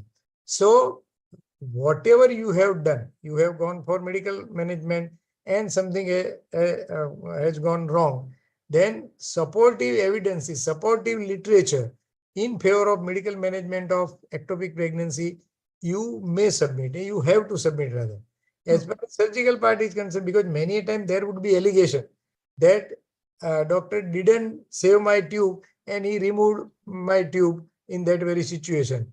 If it is ruptured ectopic pregnancy, if tube is not repairable, and if there is a profuse bleeding, and if you have to go for salpingectomy, whatever you do, you will do in good faith of patient. But in this situation, if you have enough time to take informed consent, so informed consent is very much required in this type of situation, that this is the situation, we are planning this treatment, but we may have to switch over to this treatment also. So whenever you have to switch over to another modalities of treatment, patient cannot sue that we were not explained about that very treatment, and we were not given we have not given consent as far as informed consent is concerned. So we should be very careful in this type of situation. Thank you so much, sir, for such an elaborate answer. Thank you. Thank you, sir. Now we have Dr. Sangeeta Pahwa, ma'am. She loves dancing and music. And over to you, ma'am. Thank you so much. Professor and HOD, SGR, DIMSAR, Amritsar. Thank you so much, Asha Jan, ma'am. Good evening to one and all. I would like to convey my regards to all the dignitaries present here. And I'm really grateful to Dr. MC Patel, sir, and Asha Jan, ma'am, for personally inviting each and every person and giving us opportunity to interact with such a learned person like Dr. MC Patel. Thank you so much, sir. And my question is, what is the written statement and when it is required? Whenever you are served with a notice through consumer fora, that is district forum or state commission or from a national commission, and whenever you are replying that very notice, or we may call it summons also, whenever you are replying that summons, it is called written statement or written submission also we can call it. So I answer both the question when it is required. So whenever notice is served through any fora, then we have to give written statement. If we are not giving this, then Pardon? it means if we are not giving this written statement, then it gives against us. Yes. If you do not submit written statement to notice or summon served to you through consumer fora, then consumer fora will take cognizance that you have not to say anything about this notice, and many a time ex parte judgment may be passed. So it is always advisable to reply notice or summons served through consumer fora. And sir, affidavit is always required with the written statement? Yes, yes. Because and if notice is served through an advocate, and even if you do not reply, then it is pardoned, because it is not mandatory to reply notice to the advocate. But I would always advise to reply notice to advocate also, because once you advise, and if you have clarified all the allegations, then in few of the cases it may happen that case may be stopped there only and further litigation may not be there. And if you have not replied notice to advocate at the time of applying to the consumer fora, they may put one more allegation that doctor didn't bother to reply to the notice of patient given to doctor. So we do not want to lose our general impression before honorable consumer fora. So we have to reply notice of advocate also. Thank you, sir. Thank you so much, sir. Thank you, sir. Now we have Dr. Sujata Sharma, ma'am, who's the immediate past president of Amritsar Society. She is not able to join in. If Dinesh Pathak sir is here, I would request him to ask this question. Dinesh sir, are you there? Yes, I am here. Sir, requesting you to please ask this question. Sir, what is rejoinder, sir, and what is sir rejoinder? So whenever we are served with a notice through consumer fora or summons also we may call it, and we have a reply through written statement, advocate on part of patient may raise some another issue also. And when we reply to that another issue raised, it is rejoined. So any reply which we have already submitted, we add something, it is rejoined. And from that rejoined, many a times advocate on part of patient will give some another answer also, or raise some other contention also. And when we answer those contention which are raised against rejoinder, then it is sir rejoinder. So these are legal terms. You have not to worry for that. But these are some terms which are usually used during consumer proceeding. Yeah, thank you, Sir, sir. I miss sir rejoinder. Please explain that once more. Pardon? The sir rejoinders. Yeah, sir rejoinder. SUR. So when you are served with a notice, you have replied that very notice in consumer fora. Advocate on part of patient may raise some another issue after your reply. So, and whenever you answer those reply again, it is rejoinder. And after rejoinder, advocate may raise some more issue or question after your rejoinder. And when you give this reply again, it is sir rejoinder. Okay. Okay. Thank you, sir. Sorry for asking again. This is one of the proceeding in consumer forum. So next we have Sir Dr. Seema Chopra ma'am. She's a professor at PG Institute, Chandigarh. She loves cooking and reading, and she sent me a photo now while this session was going on. So I couldn't add it. But ma'am, over to you now. Good evening, sir, and everybody present there for the panel. So once it is decided by the court whether it is a negligent case or not, then comes the matter of compensation. So how does the court decide the compensation, and does it depend upon the working conditions of the patient, aggrieved party, or what? Thank you. So it was decided in famous case of Prasant Dhanaka. In that very case, how compensation is calculated was given a very brief guideline by that very court. So age of the patient, income of that very patient before this treatment given, and if patient has some morbidity, then it is calculated that way. And if there is a death of patient, then it will be considered that way, that how much years patient would have lived. And considering income of that very patient at the time of treatment, so up to that very age, how much amount she would have earned, that point is taken into consideration. One more point, her responsibility in family. If looking after that very family, then expense is also taken into consideration. And from that very income which she would have incurred, and that expense and that way court will consider. One more point will be considered, total expense of treatment incurred by patient during treatment, after treatment, as far as rehabilitation part is concerned. So that part is also taken into consideration. And many a time patient or patient party or advocate on part of patient may show and add that mental agony caused by these complications happened, or death of patient occurred, and mental agony to family members. So for that also they ask for compensation. So all those points are taken into consideration in court of law, and court allows the judgment. I would like to mention one very famous case of Kunal Saha, and in that very case, patient herself was residing at USA, and she was clinical psychologist, and her husband Kunal Saha is also a practicing doctor. They had been in India at Kolkata for patient's brother's some engagement or marriage ceremony or so, and she had some skin problem, and they were admitted in Emory Hospital of Kolkata. And during treatment, condition was worsened. Patient was shifted to Mumbai, and ultimately in due course, patient was expired.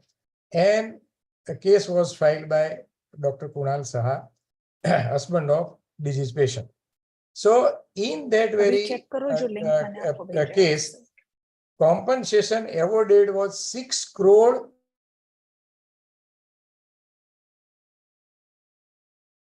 So in that very case, argument on part of Kunal Saha was, she was working at USA, she was earning this much amount in term of dollar per month, and her total annual income is was this one, and she would have lived for this many years, and so total amount she would have earned would be this. And considering all those amount, court has given a compensation of 6 crore and some lakhs. So court may consider, but it is not always that court may consider whichever amount patient or patient party has demanded. So court will consider with the merits of the case, and then amount of compensation will be decided. Yes, and second part, is there any limit or guidance? So as far as limit is concerned, as said, there is no law as on today that there should be capping of compensation to be awarded. So nowadays court is free to award any amount of compensation. But usually court consider all those points just we discussed prior also, and that way they decide amount of compensation. Sir, is it to be paid lump sum or is it to be paid in installments? Is there some provision? So as such, Like 6 crores. all the compensation at a time, but you may request court. If court is kind enough, then only court may permit to pay in installment. Otherwise, you have to pay that very compensation in given time with interest. Interest is calculated from the date of complaint. So when patient has complained from that very date, and when compensation is passed, then you are giving that very compensation to the patient, interest will be calculated for that very period. And sir, if doctor is not having that amount of money, then what to do? Then court may order to arrest doctor, and or in other term, they may collect all this compensation awarded from your property or from anywhere else. And even after property also, if doctor is unable, then he will be taken into jail also. So does this indemnity insurance we all are having at the Foxy? Very much important and very much must. And not only must, but it should be adequate cover. Because which type of practice you are doing, if you are doing with high risk pregnancy cases, etc., then you should have a adequate cover as far as indemnity part is concerned. And for that, our Foxy is also having Foxy indemnity scheme, and it is good scheme because there are two good points as far as Foxy indemnity cover is concerned. They entertain your unqualified staff also. If in your hospital any unqualified staff is working and something went wrong and there is allegation on part of patient or patient party that due to that unqualified staff, we have suffered this. Then in other insurance agencies or companies, they do not entertain. But Foxy is entertaining unqualified staff also. One more good point in Foxy indemnity policy is there is a provision of outside court settlement. If patient and treating doctor are ready to have a settlement outside court, then in that very compensation, this indemnity cover, it is allowed. But in other companies, outside court settlement, they do not entertain. Thank you, sir. Thank you so much. Sir, can I question one thing? Yes. Sir, is there provision that if it, suppose one is working in a government hospital, they can make government a party and Yes, but it depends upon the patient and patient party. If they want to make party to anybody, treating doctor, assistant, nursing staff, pharmacist, any other hospital staff, they may sue. And when you are working in that very institution, then head of the institution would also be made a party. And if you are working in a government hospital, then government, so on behalf of government, they usually made a party to chief district medical officer or chief district health officer or director or so. So patient is free to make anybody party, but patient will have to justify in court of law why they are made party. So court is very sensible to decide whether that very person or institution can be considered as a party. And on first hearing only, if anybody has issued raise a question, and court is convinced, then that very person or organization is deleted from the party. Because many times what happens, I would like to give a very simple example. If you are having your own nursing home, you are only sole proprietor of your nursing home, many times patient will make party to you as well as your nursing home. And many times what happens, if you are covered with a company and company is covering you only, and if compensation is passed to both the party, then insurance company will pay you 50% only. So in this situation, whenever you are the sole proprietor of your hospital, on very first hearing, you should demand that I am sole proprietor of this hospital, and whatever compensation is to be awarded to me or this hospital, I am the person concerned to pay that very compensation. So please delete hospital as a party. And if court is convinced, then hospital as a party is deleted and you are the only person to face the litigation. And if at all you lose, then that very insurance company who covers your insurance will pay total amount of compensation. Can divorce be made, sir? If suppose any litigation against a doctor, and the doctor wants that the government should be made party to attach party to me. Yes, not only government, but if you are covered with insurance company, then you can demand on very first hearing to make that very insurance company as well as government as a party. You can demand. Then who will pay the compensation? The So person. in this situation, court usually very specifically orders that how much amount to be paid by doctor, how much amount to be paid by government. When doctor is covered with insurance, then total amount which is payable by doctor is to be paid by insurance company. But it depends upon the order from the court. There is no thumb rule that how much amount will be paid by insurance company, how much amount will be paid by doctor, and how much amount will be paid by government. So it depends upon the order. Thank you, sir. So maybe proceed with the questions first. Two more questions are remaining. Yes. So, sir, we have Dr. Remy Singla. She is Director, Radiance Hospital and Test Tube Baby Center, Mohali, and she loves gardening. So over to you, Dr. Remy. Yes, Remy. Is she there? Dr. Remy Singla is not there. Would somebody else please So take this anybody question? can take. Any of the panelists can take.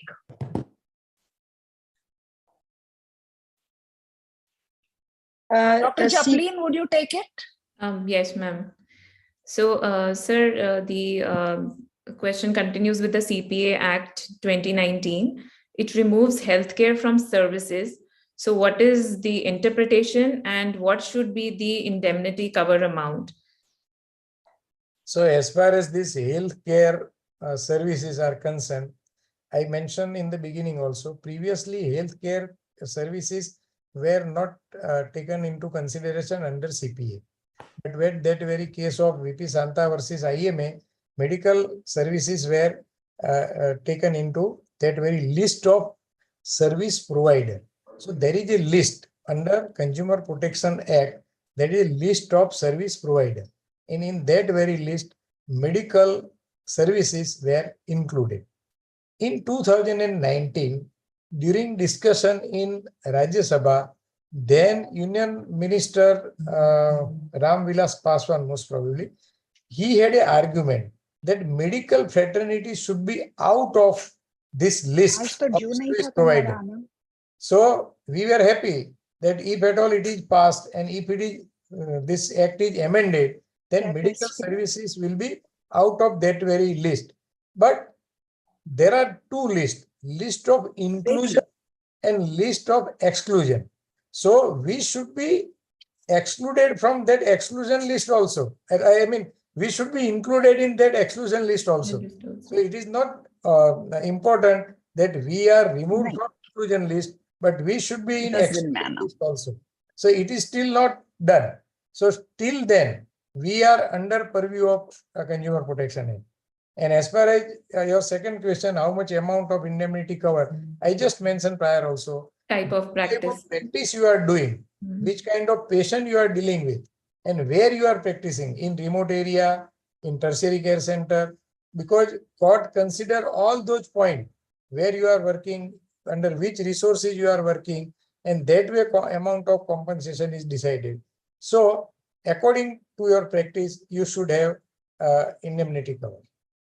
Sir, I had a question. इसमें sir, if we talk about the indemnity cover and about the government hospitals, so you said कि even if one patient is paying, then everyone else also comes under the cover. Yes. But like sir, in government hospitals, we have two paths for gynae and obs. The gynae patients are paying, but the obstetric ones are covered under the JSSK scheme, so they are totally free. So if the gynae patients are paying, do the ones being covered under JSSK also, they can still come under the Consumer Act? And Any single patient, irrespective whether gynec or obstetric, visiting that very hospital, pays the some amount, then all the patients are consumer. Under definition of who is consumer in section 2 of Consumer Protection Act. Okay, sir. So, sir, how much cover would you suggest for people working in secondary level medical colleges, state medical college? If you go with all those cases decided, so whichever cases decided and as far as compensation part is concerned, I mentioned about Kunal Saha, in that very case 6 crore and some lakhs were awarded. But in that very case, amount to be paid by doctor was only somewhere about 70 or 80 lakhs. And rest of the amount was to be paid by every hospital, which is corporate hospital. So in any given single compensation to be paid by any doctor is roughly about 70 or 80 lakhs or so. So at least 1 crore should be the compensation.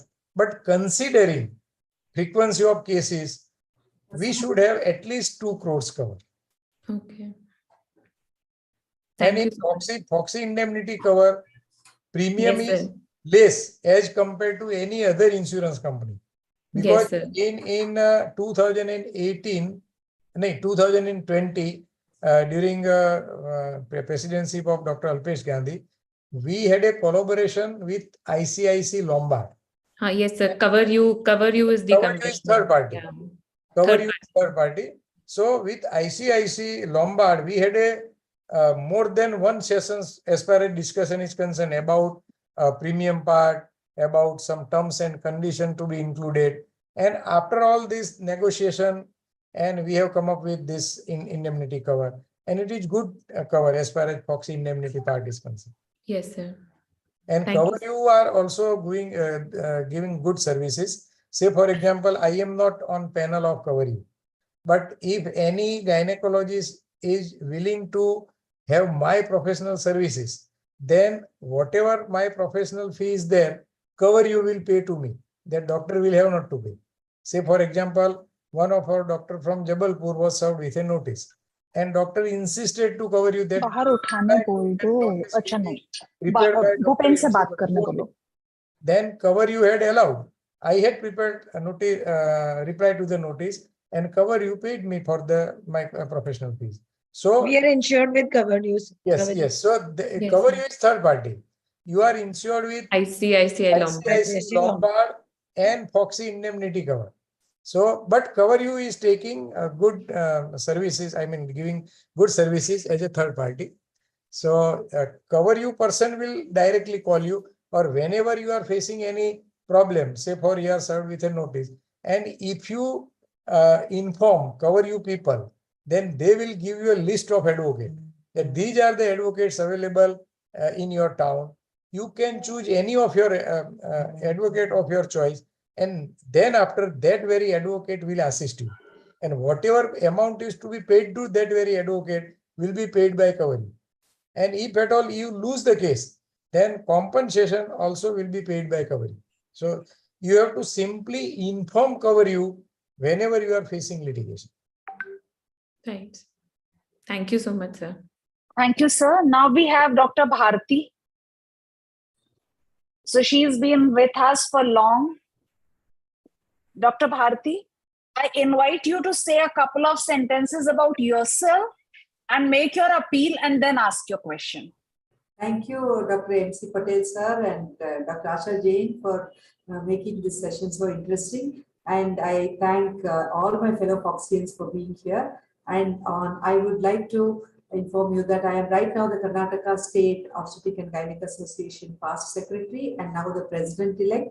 I will be taking over charge in the month of April, and I will be going for the Foxy candidature for the committee of Perinatology Committee as chairperson. Of course, in 2024, Dr. Asha Jain is going for the Food, Medical, Drugs and Medical Equipment Committee, and Dr. MC Patel is going for the prestigious president post of Foxy. We request all our fellow Foxians to kindly support us so that we continue along with Dr. MC sir in all our academic and professional endeavors so that we can work for the betterment of women as well as women's health as well as fellow Foxians. And now coming to the subject, Dr. MC Patel has been repeatedly and been telling us about how safe we could be in our practices in documentation, and now he is discussing today about how we have to just the documentation is not sufficient. We have to cover ourselves with an adequate indemnity policy. Dr. MC Patel, I would like to say, like, if I am an owner of a hospital, should I have a separate personal cover other than the hospital cover? Yes. If I'm the hospital owner, so I'm a consultant. Because individual doctors are covered by insurance company. And just I mentioned prior also, if, that very insurance company may not entertain if hospital is also made a party and compensation is awarded against hospital. So it is always better to cover hospital also under insurance cover. In case we are visiting 2 or 3 hospitals, yes, and then it is only the personal insurance that is going to help us, or will the hospital also, should they include our names in their panel for the indemnity cover?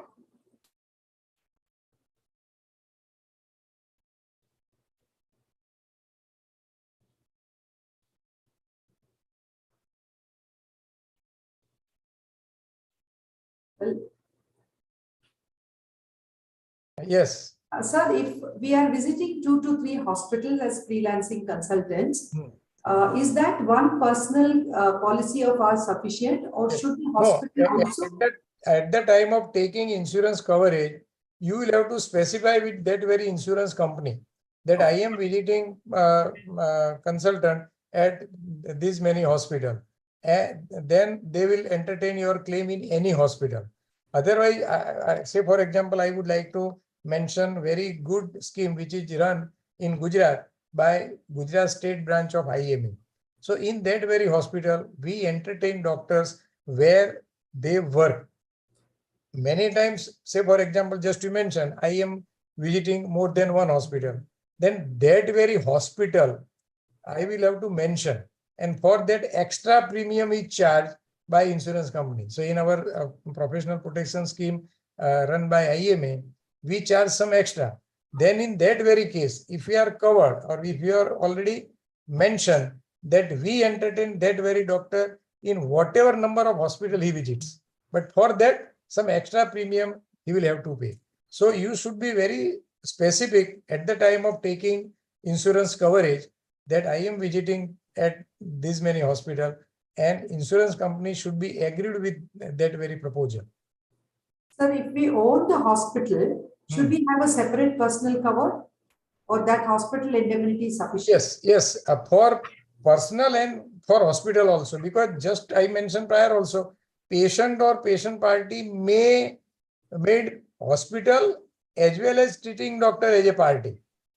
So if you are covered, if doctor is only covered with insurance company and compensation is passed against doctor and hospital, that very insurance company will not entertain amount to be paid by hospital. So in this situation, it is always better to have a insurance individually as well as for hospital when you are running your own nursing home. Yeah. Sir, suppose for example, sir, now I am covered by Foxy Cover You as well as the IMA indemnity. Yes. So in case there is a limitation, can we apply, will both the insurance companies cover us? But we should be very specific at the time of informing them, because many a time under IMA, I have observed that they will deny to assist you when you are taking any insurance company. So we should be very clear at the time of taking insurance that I am covered with that very company also. But I would suggest you should have one coverage only. No need to go for two coverage. Okay, because sir, as IMA members, they tell us that all of you should have the. So we have been taking that for years together now. No. Cover You also we are taking through Foxy. But advocate from IMA or advocate from Cover You, who is assisting you, will be the very important point. If IMA advocate is assisting you and if you lose, then IMA will not deny to pay compensation. Okay. But Cover You may not entertain you. And same way, if you are assisted by Cover You, then IMA can deny that we were not informed or we have not fought your case. Then we are not responsible to pay compensation on behalf of you. So in this situation, we should be very clear at the beginning also. Thank you, sir. Thank you, sir. Thank you, sir. Dr. Suparna wants to ask something. There's one last question. Yes. Is there any recourse for non-payment of non-payment of bills by the patient?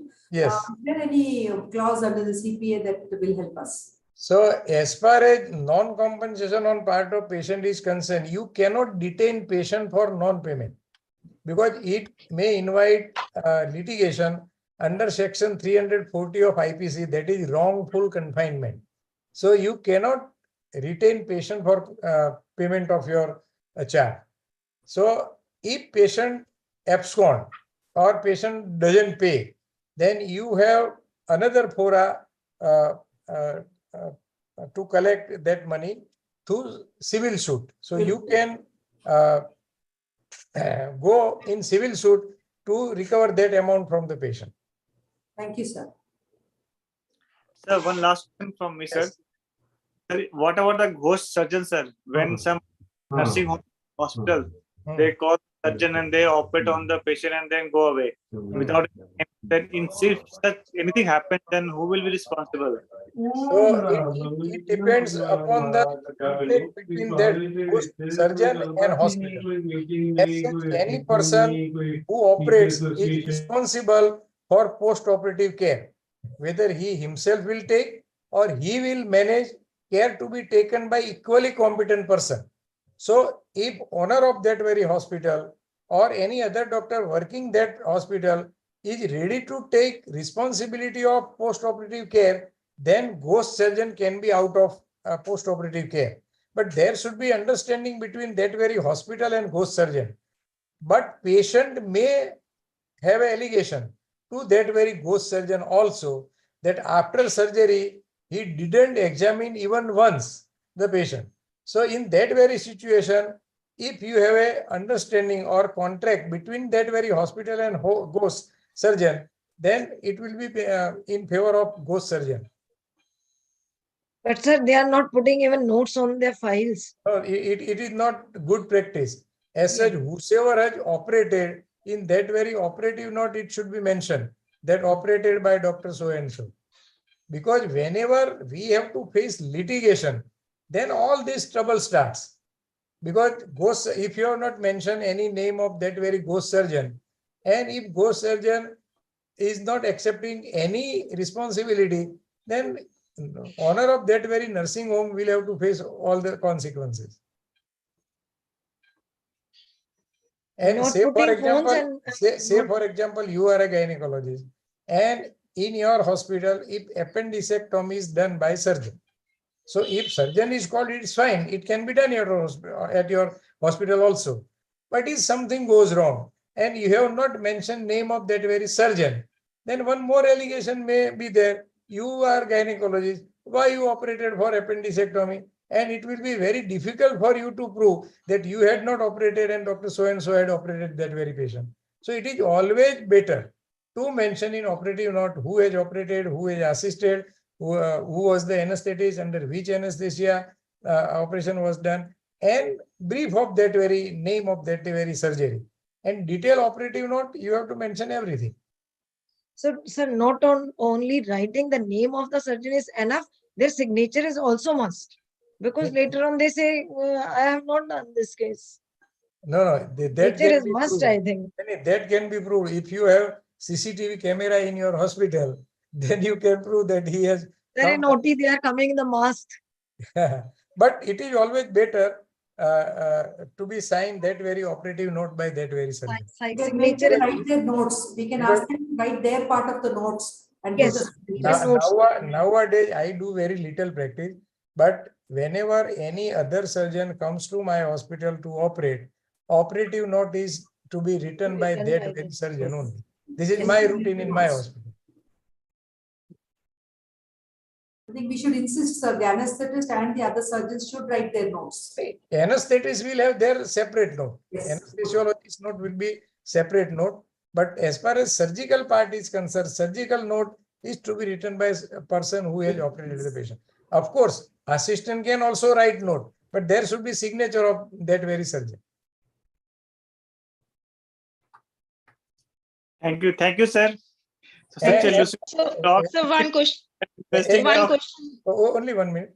And when we have discussed this, operative note, anesthesiologist note, so we should be very careful that findings written in that very note should be the same finding which is written in anesthesiologist note. Because in one of the cases which happened in city of Ahmedabad only, it was case of severe PPH, and in gynecologist note, he wrote that vitals were within normal limit.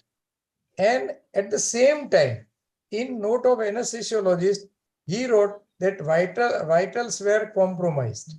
So there was contradiction, normal and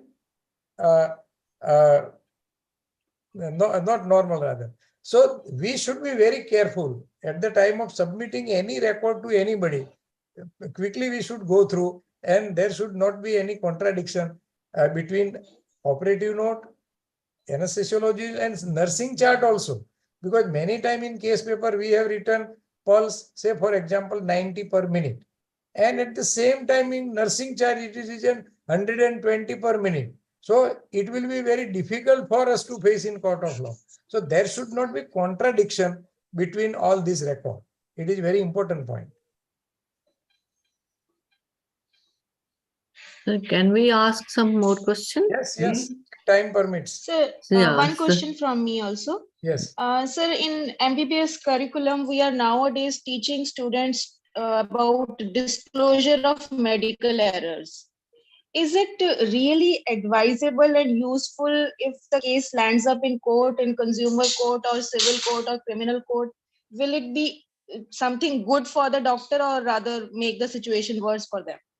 So whatever you have taught to the our student, it is always considered in court of law, because court may go by degree only.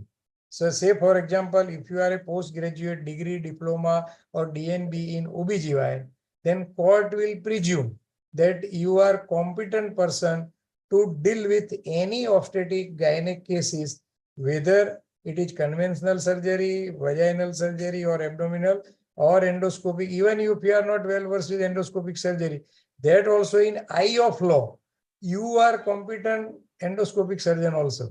Because in your curriculum, if it is mentioned about endoscopic approach of your surgery, and if it is asked in our university exam, then it is presumed by court that you are taught everything during your curriculum.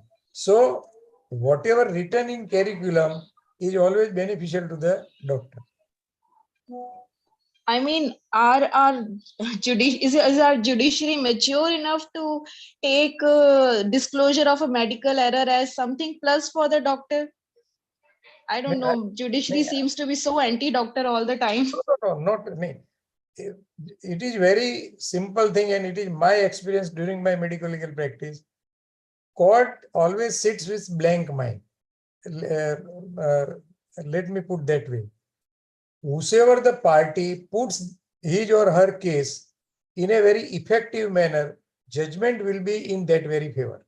So as far as any of our case when we are facing, if we prove it by our records or documents that we have treated patient as per standard medical norms, we have left no stone unturned to treat their very patient, to save that very patient, that your efforts to save life of patients are always taken into consideration. Ultimate result is not taken into consideration in all the cases. Let me put that example. If it is a case of amniotic fluid embolism, we all know that it is very devastating condition and result could be worse and mortality is known. So in that very case, if we prove in court of law by our standard textbook, in one of the cases which was faced by one of our Foxian friends from Ghaziabad, we put all the references of Williams.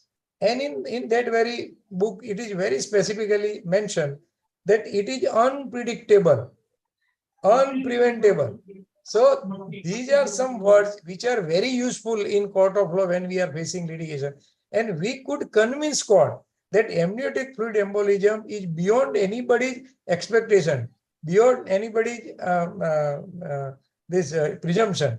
And in spite of all the efforts, it is not necessary that patient can be saved. But your efforts, in that very case, what happened? It was sudden cardiac arrest during cesarean section only due to amniotic fluid embolism. Resuscitation was done, patient was revived, cesarean section was very quickly completed. Patient was shifted to tertiary care center nearby with oxygen cylinder in the ambulance, and in the same ambulance, doctor escorted that very patient, and in that very tertiary care center during course of treatment, patient expired. But all that efforts were taken into consideration because our argument was that in that very given situation, if this case was not with that very doctor and this case would have been to any other doctor, what that doctor would have done. So whatever that doctor would have done, if you have done, you are out of problem. You should have treated patient as per standard, our standard textbook or standard guidelines by RCOG, by ICOG. All these guidelines are also taken into consideration in court of law. But we should put all these arguments or references of textbook or journals or periodicals or guidelines from certain institution before court of law. And we have to convince court that whatever we have done in good faith of patient, any prudent doctor would have done. So if we put our case that way, then court is not that insensible not to consider our efforts to save life of patient. There are two other cases decided in Supreme Court. In one of the case, Supreme Court has very specifically mentioned that doctor has to take decision in very critical situation. And if doctor is scared with litigation, then he cannot take decision or right decision at right time to save life. So doctors should be free of all this problem. So we should consider efforts on part of doctor at the time of treating that very patient in that very given situation and in that very given resources. If say for example, doctor is working at very remote place and doctor is working at tertiary care center, expectation from court is different in both the situation.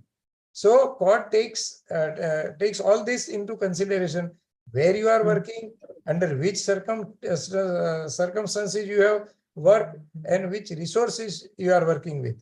So how you put your case before Honorable Court is very important. Sir, another Thank simple you, sir. question. Thank you so much. Can I ask, sir? Yes, yes. So we had a patient, like 25 years old, unmarried girl. She was brought from the prison by the police officials for delivery, and she delivered, went home very well. Now we had her Aadhaar card showing daughter of so and so. Then now the CR office for birth registry, they want the husband's name for birth register. What can we do for that? But now it is not at all necessary to give name of father of baby. If patient is not willing to give name of husband or father of child, I would say, then you may put that blank, and birth certificate is admitted in birth registry. So it is now not compulsory to give name of father of baby. So our report goes from the hospital as daughter of so and so, and she delivered. Is that enough? There is no obligation in the court of law? Yes. So name of patient, name of father also you can write. So patient so and so, daughter of so and so, that way. And as far as father of baby column is concerned, you may keep it blank. No issue. Okay, sir. Sir, Because even another single mother can produce the child, so father's name will not come. Not at all required. Not I have delivered this type of patient many times. Okay, sir. Another query. So we had, not we had, somebody asked me this question. Like there was a girl, 22 years old, admitted in some college for BSc nursing. Like now a medical was done. She was cleared out of the medical examination. After 2 months, she was found to be 26 weeks pregnant, and she wanted MTP. Now MTP can't be done at this age. And is there any problem for the person who has done medical examination? She has cleared that person. Naturally, when she found to be 26 weeks pregnant, so at the time of examining by that very doctor for medical certificate, she was pregnant. Must be pregnant at that time. She was pregnant, and if you have not mentioned, then it can't be pardoned. Because that is very sensible issue. As far as termination part is concerned, whether she is major or whether she is minor is one more issue. If she is minor, then it becomes a case of POXO, and you will have to inform police. And as far as weeks of pregnancy is concerned, if it is 26 weeks, so it is more than 24 weeks. So we cannot terminate pregnancy in a simple way. We may have to refer that very patient to medical board, but medical board has only power to opine when fetus is having congenital malformation incompatible with life of fetus. So if pregnancy is very normal, then medical board cannot also opine. So in this situation, one will have to go with writ petition before Honorable High Court seeking permission of termination of pregnancy. And courts are very sensible in this type of issue. If court is convinced, then court can give permission for termination of pregnancy even at 26 weeks of pregnancy and even 28 weeks of pregnancy also. Very recently in one judgment, court has allowed termination of pregnancy. Okay, sir. Thank you. Sir, another query, like we have mostly in the hospital, we have girls of 19 years, full-term pregnancy, married also. Are we supposed to inform these cases also? Married, full-term in labor? She is full-term, she is more than 18, but at the time of conception, what was the age is the main point. So at the time of conception, if she was less than 18, then even if she is 19 just now, or she is married, irrespective of her marital status, irrespective of age at the time of cesarean section or delivery, but you have to inform us. So in married also we have to inform if she at the time of conception she was less than 18. Doesn't come in picture as far as POXO Act is concerned. So POXO is very clear. So less than 18, so it's okay. We have to inform police. Nowadays, we are saying age of marriage is 21. Then patient is coming at 20 years with full time, no problem at all. So now, if she is 21 and if it is confirmed by ID proof, Aadhaar card or say a school leaving She's certificate. 20 years. She's 20 years full term pregnancy. At the time of conception, she should be more than 18. Simple. Definitely, sir. She will be more than 18 when she's coming at 20 years. But merely she gives you age of 20. Would you believe or would you like to confirm? Naturally, you should confirm. Sir, we used to take Aadhaar card of each and every Copy of patient. Aadhaar card. And not only that, that very copy of Aadhaar card which you attach with the case paper of that very patient, that copy should be attested by patient herself. Because in few of the cases it has happened that Aadhaar card are also fake. Yeah, many times they are Yes, fake. many Yeah, times. huh. So it is to be attested by patient herself. So it will be one more case against patient, that is fabrication of evidence, putting or providing wrong documentation to the hospital. So you are out of problem in this situation. And there's these patients, they carry many Aadhaar card, 2, 3, they say your parents' ka Aadhaar card, or this one is from their in-law, someone showing 18 years, someone showing 19, 20. That is why it is very important to be attested by patient herself. Yeah, or either the thumb impression only if the patient Impression is also cannot write. fine. Identification marks are also fine. But we should determine the age, because a burden of proof to determine age of patient is on our shoulder. In court of law, you cannot excuse that she told me that she was 20 and I simply wrote 20 years and I went with proceeding further. It doesn't stand in court of law. You should be very sensible in this type of situation to determine the age of patient. Only ID proof will suffice, no, master. Otherwise, the forensic evidence we do not. Or you can subject patient for clinical examination, dental examination, radiological examination. Even you can ask for forensic expert opinion for also as far as age part is concerned in this type of situation. Okay, sir. Okay, Sir, suppose a condition, certain condition I have seen in my clinic that the patient is coming at the age 20 with last pregnancy but more than 4 years, and now she has. So what should we do in such cases? Hey, your voice was breaking, so I couldn't follow exactly what did you now the patient has come with, and the first pregnancy at the time of the first pregnancy was less than 18-year-old. So now should I inform police that? Yes. So if at the time of conception she was minor, you have to inform police. Yes, sir. The query is like now she is third gravida. Now she is 21. She had earlier children like at a younger age. Then also you have to inform. Then also we have Yes, to. because under section 19 of POCSO, it is written that notwithstanding anything contained in Indian Penal Code or any other law time being in force, any responsible citizen will inform police station or CWC about any sexual offense happened to that very victim or apprehension of that very sexual offense to be happened. So in this situation, now she is third gravida, she is 21, but by history, if you come to know that during previous pregnancy, she was minor, so you came to know about POCSO, so you have to inform.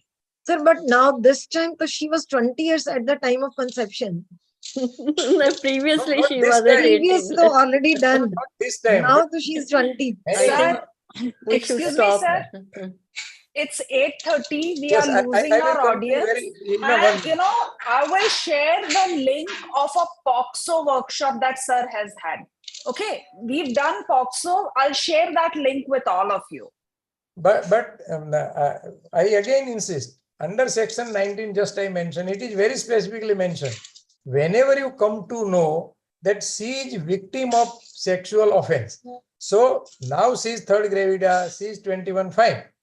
But by history, you come to know that during first delivery, she was less than 18, you have to inform police.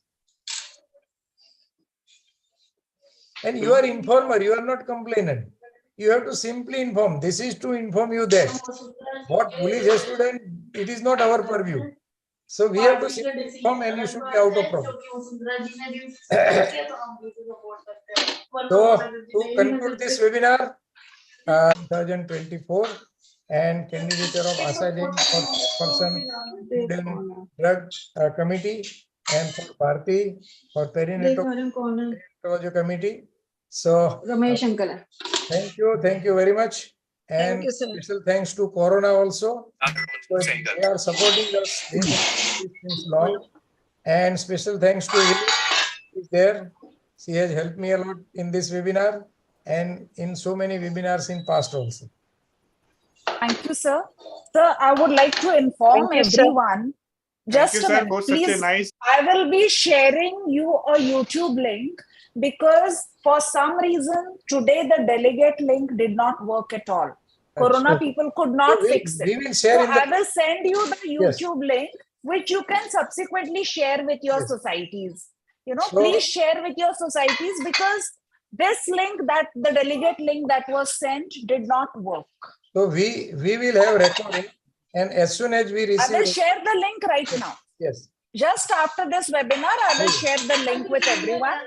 So, you sir, can should I put- give the formal vote of thanks? you can put total proceeding in your respective group.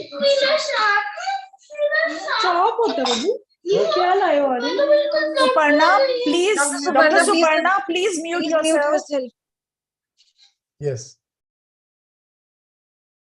So hopefully we have justified all the questions.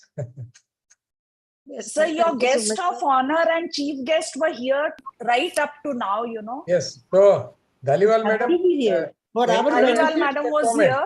Yes, She's madam. still there. Ma'am, waiting for your comments. Yes, Dhaliwal madam.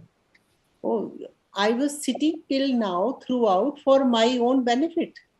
Thank To you. learn from you, sir, and from everybody. Yes. I admire the young faculty also. They came out with such brilliant questions, and you had the answer for all the questions. Admirable. I have learned a good Now, number of Dhaliwal terminology madam, today. now this trend has started of reverse panel. Not Very in good. webinar only, but in physical CME also. Whenever I am invited, they will invite me, sir, you are moderator, of course, but this is reverse panel. And Very you will be answering all the questions put by panelists. I am always happy. Only the person who has tremendous knowledge about this subject can be the reverse panelist. Everybody cannot become reverse panelist. In AICOG also there is reverse panel on 9th of January at Hyderabad. So same way. Asha Jain, very well conducted program. Very well Thank you, conducted. ma'am. You are Thank you. wonderful. Thank you, And madam. you're a good time manager also. Yes. So that's very good. One should not be allowed to speak too much. You control there also. Very nice. Very good. Thank you. All the best to both of you for 24 elections. Thank you. We you, all Thank you, are ma'am. there. Thank you, madam. Thank you, ma'am. Kala Thank ma'am, you, आप भी thank you, हैं. Dr. Please Patel. say something. Thank you, Dr. Patel. I Yes, think it madam. was a very, very enlightening forum for me. As I told in the beginning only, that I am ignorant about all these facts, which you have cleared on CPA and Thank you, CPA madam. 2019 also. Thank you, madam. I was not absolutely knowing all these facts. So I am really enlightened. I am so thankful to you, sir. And it was a very nice forum. Yes, And we all wish you good luck for your elections in 24. Thank you, madam. Yes, Thank Vineet. you, sir. Anything? Thank you, Vineet Patel has to sir. do. Thank you, Lagbir ma'am. Thank you, Kala ma'am. Thank you, respected panelists. Vineet ma'am, namaskar. And thank you, Teerth and Corona Remedies for running this program so well and so consistently. I hope we meet again on some other forum, some other time. And I will definitely share POXO with you all. So thanks a lot. Namaskar. Shubh Ratri. Thank you. Thank you, Dr. Asha. Thank you so much. Thank you, ma'am. Dr. MC Patel. Good night to all. Thank you, all the esteemed faculty. Thank you, ma'am. So, can Yes, I end we this can session, ma'am? Yes, we can. Okay, sir. Thank you, sir. Okay. Good night. Good night, sir.